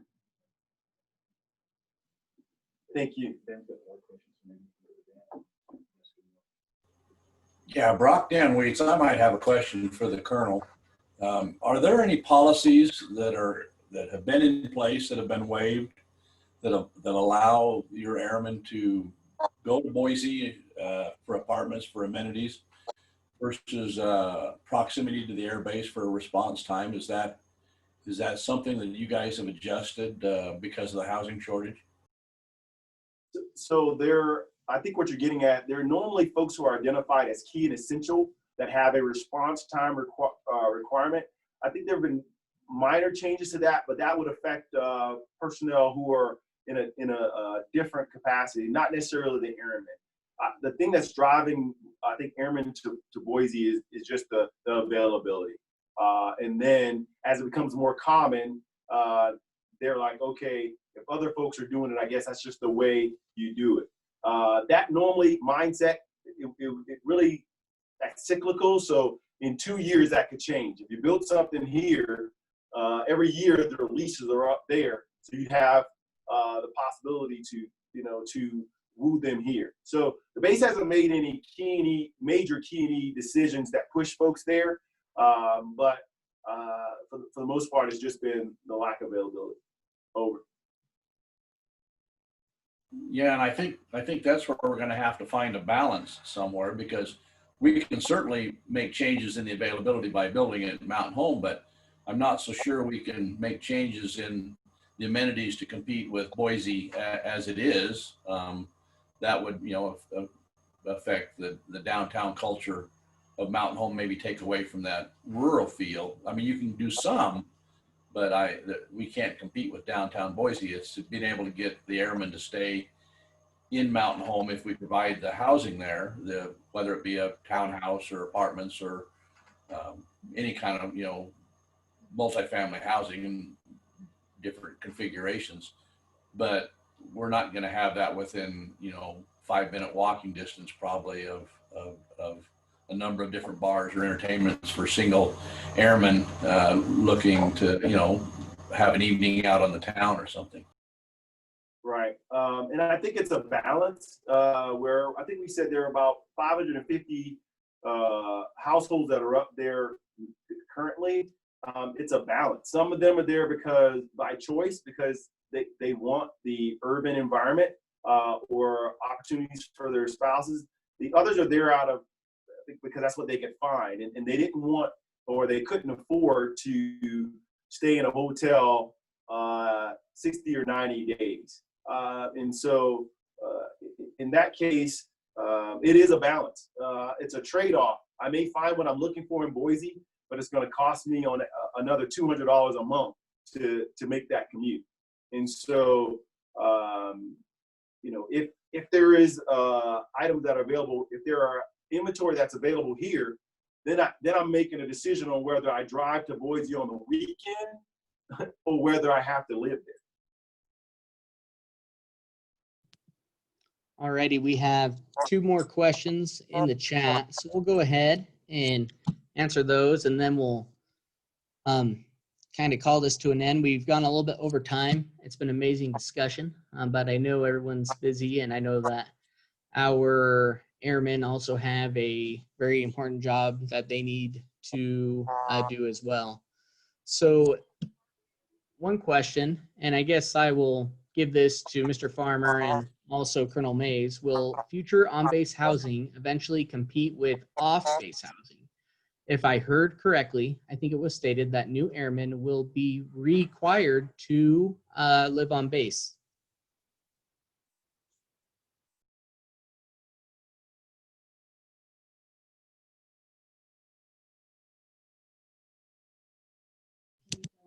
You are muted, Colonel Colonel Mays, Mays. you are muted, sir.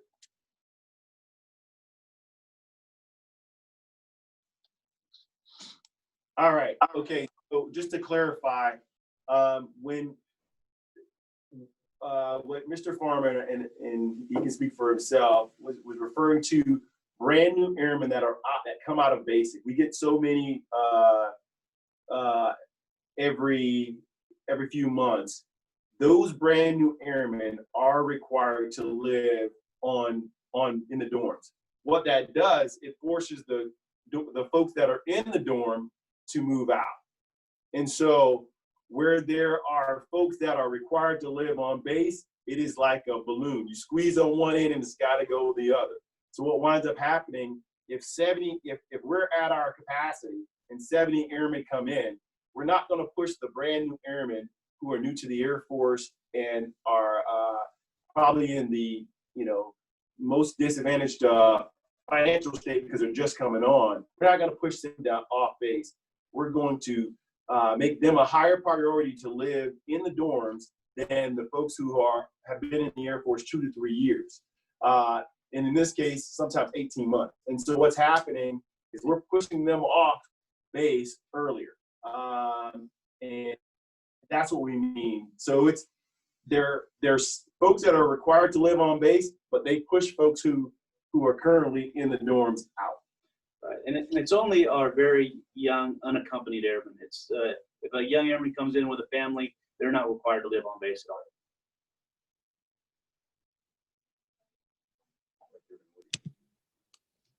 Thank you. And then I had a question from Isaac over there. With so much demand, why has there been such little growth in the restaurant space over the years? That's fairly, I believe there's multiple components. When we're talking about franchise restaurants, Texas Roadhouse, Taco Bell, Olive Garden, and those types of places, larger franchises, they do everything mathematically, and they have a magic formula which says we need to have this average income, we have this population, there needs to be availability of other markets within X amount of minutes. And that has been a struggle for Mountain Home, just because they want to be certain that their investment will work. That's why they are a national franchise. And a lot of our components don't necessarily line up with all of theirs. But what I will note is we did have one local restaurant open up downtown and also a brewery. And I think that we're going to see some more pop up. We've had a sushi place come down from Nampa, and that they will come. And I believe with the growth that we will have, we're going to start checking more boxes for all of the bigger franchises that hopefully a lot of people want to be here in Mountain Home. But you know, local restaurants and local ownership is very important to us as well, just because the majority of all of those dollars actually stay here. So that kind of answers your question. And Isaac, I'm also more than happy to speak with you individually about it as well. And then to wrap up, I have something from Taryn Mitchell, who I believe is our lone architect in the city of Mountain Home. If you know another one, let me know. But he's saying it would be helpful to definitely connect with architects, engineers, contractors, and to maybe possibly create some sort of forum for that. I believe that's a wonderful idea. If that's something that other people are probably definitely interested in, if you want to get into contact with other people who were involved with this virtual housing summit, let me know, and I will put you all on one big email so that you're able to make all of those wonderful connections that would normally be made if we were all together in person. So great recommendation, Taryn. Once again, to close up, I just want to thank everyone for taking the time to be here. Once again, this wasn't ideal. I was very bummed when I heard that we had to transition to a virtual forum because you got to see it to believe it. If you haven't been to Mountain Home, come to Mountain Home. Come to our downtown, meet our people, come meet us, and see it for yourself. There's something special here, and I believe that we want to grow differently, that we want to be a bedroom community for Boise that looks very different than others. We want to hold on to our rural small town feel, but we know in order to hold on to that we have to grow up, not out, so that we still continue to have all this wonderful green space. And so that we also have rural farms. Mountain Home's open for business. And like I mentioned before, we punch above our weight. We are smaller, but we have grit, we have tenacity, we have wonderful professionals within city staff, locals, and also at Elmore County as well, who are amazing to work with, and we are here to serve you. And I will let Colonel Mays give some hopefully closing thoughts, and we will call it a day.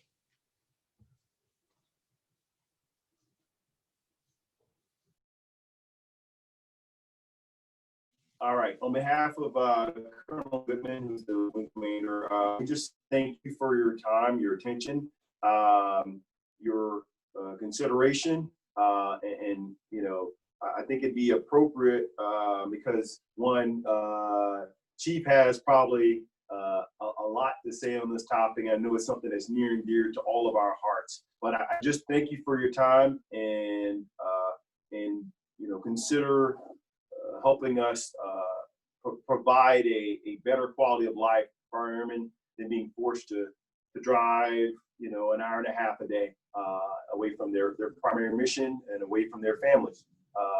Hey, Chief, I want to give you some time. Thank you, Colonel Mays. So first off, I thank you all for taking your time. I really wish that we could have had you here on the base and we could have done this in person.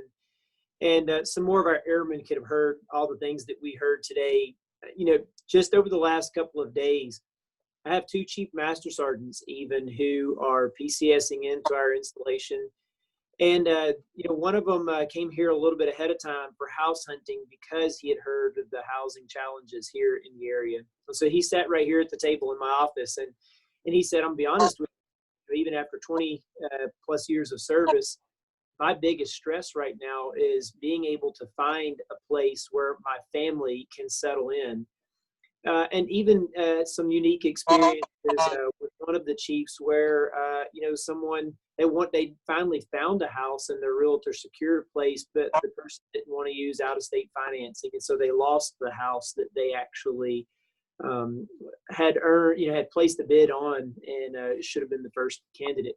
All that to say, I know if a chief master sergeant with a lot more disposable income has challenges finding a place, that others do as well. And so when Colonel Goodman and I have breakfast with airmen and NCOs, we always ask them, what could we do better? The number one thing that we get consistently across all of the grades is, can I tell you about my struggle with finding a place to live when I got here?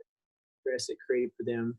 And because of that, it's mine. And, I'll steal it from the boss. It's his number one non-warfighting priority. It's housing for our airmen. And so you taking an interest in that is incredibly important, and it's a shared interest. And so I know as we look at, opportunities in the future to hopefully expand our mission or invite others here, housing and its availability in the local area is going to depend on whether or not Department of the Air Force members want to invest in more mission here at Mountain Home. For me, I was convinced that when I retired from the United States Air Force that it was going to be in Montgomery, Alabama. I'm an Alabama resident. My family is there. Roll Tide. Yes, I love it, Kimberly. And that was until I came to Mountain Home. And my wife and I have had a lot of conversations lately. And I'm like, though family is still in Alabama, there's just something special about being here in the mountains, the small community feel. I love the outdoors, and the access for activities here is just unparalleled. And so we're rethinking where we might want to retire, and it may be here in this area of Idaho. And so I didn't expect that, and I've only been here 6 months. And so thank y'all for creating an inviting environment for us already. But I think if we're going to continue to encourage people to come here and retire, and to come here and thrive during the early parts of their career, then we've got to make an investment in a place where they can enjoy it. Thank you all for your time. Thank you for allowing us to give input in this process. And I look forward to continuing to work with you to provide a place where our young airmen can thrive. And like my wife, this was her first duty station 20 years ago. I want airmen to come here kicking and screaming because they see the map and the depth, and to leave kicking and screaming because this becomes a formative assignment for them in their career. So thank you for your time, and thank you for all the investment you do for our airmen every day. Awesome. Thank you. Once again, thank you, everyone. Note that we did that all of this will be on YouTube, and we will be sending out all of the slides and also all of the information. And we're going to close out with Councilman Bundy to thank you all for being here. Have a great day. Thanks. I just wanted to appreciate the fact that everybody took their time out to come and listen about Mountain Home. I just want to reiterate that it's a great place to come to. It's a great place to live. I also teach at the high school, so I come in contact with lots and lots of dependents of military kids, and they do great. We provide opportunities in this town for families, for the youth, high school kids. My kids went to high school here, and I just want everyone to know that there's a lot of great things that are going on in Mountain Home. And I encourage all the developers to take a serious look at this. We're a growing community.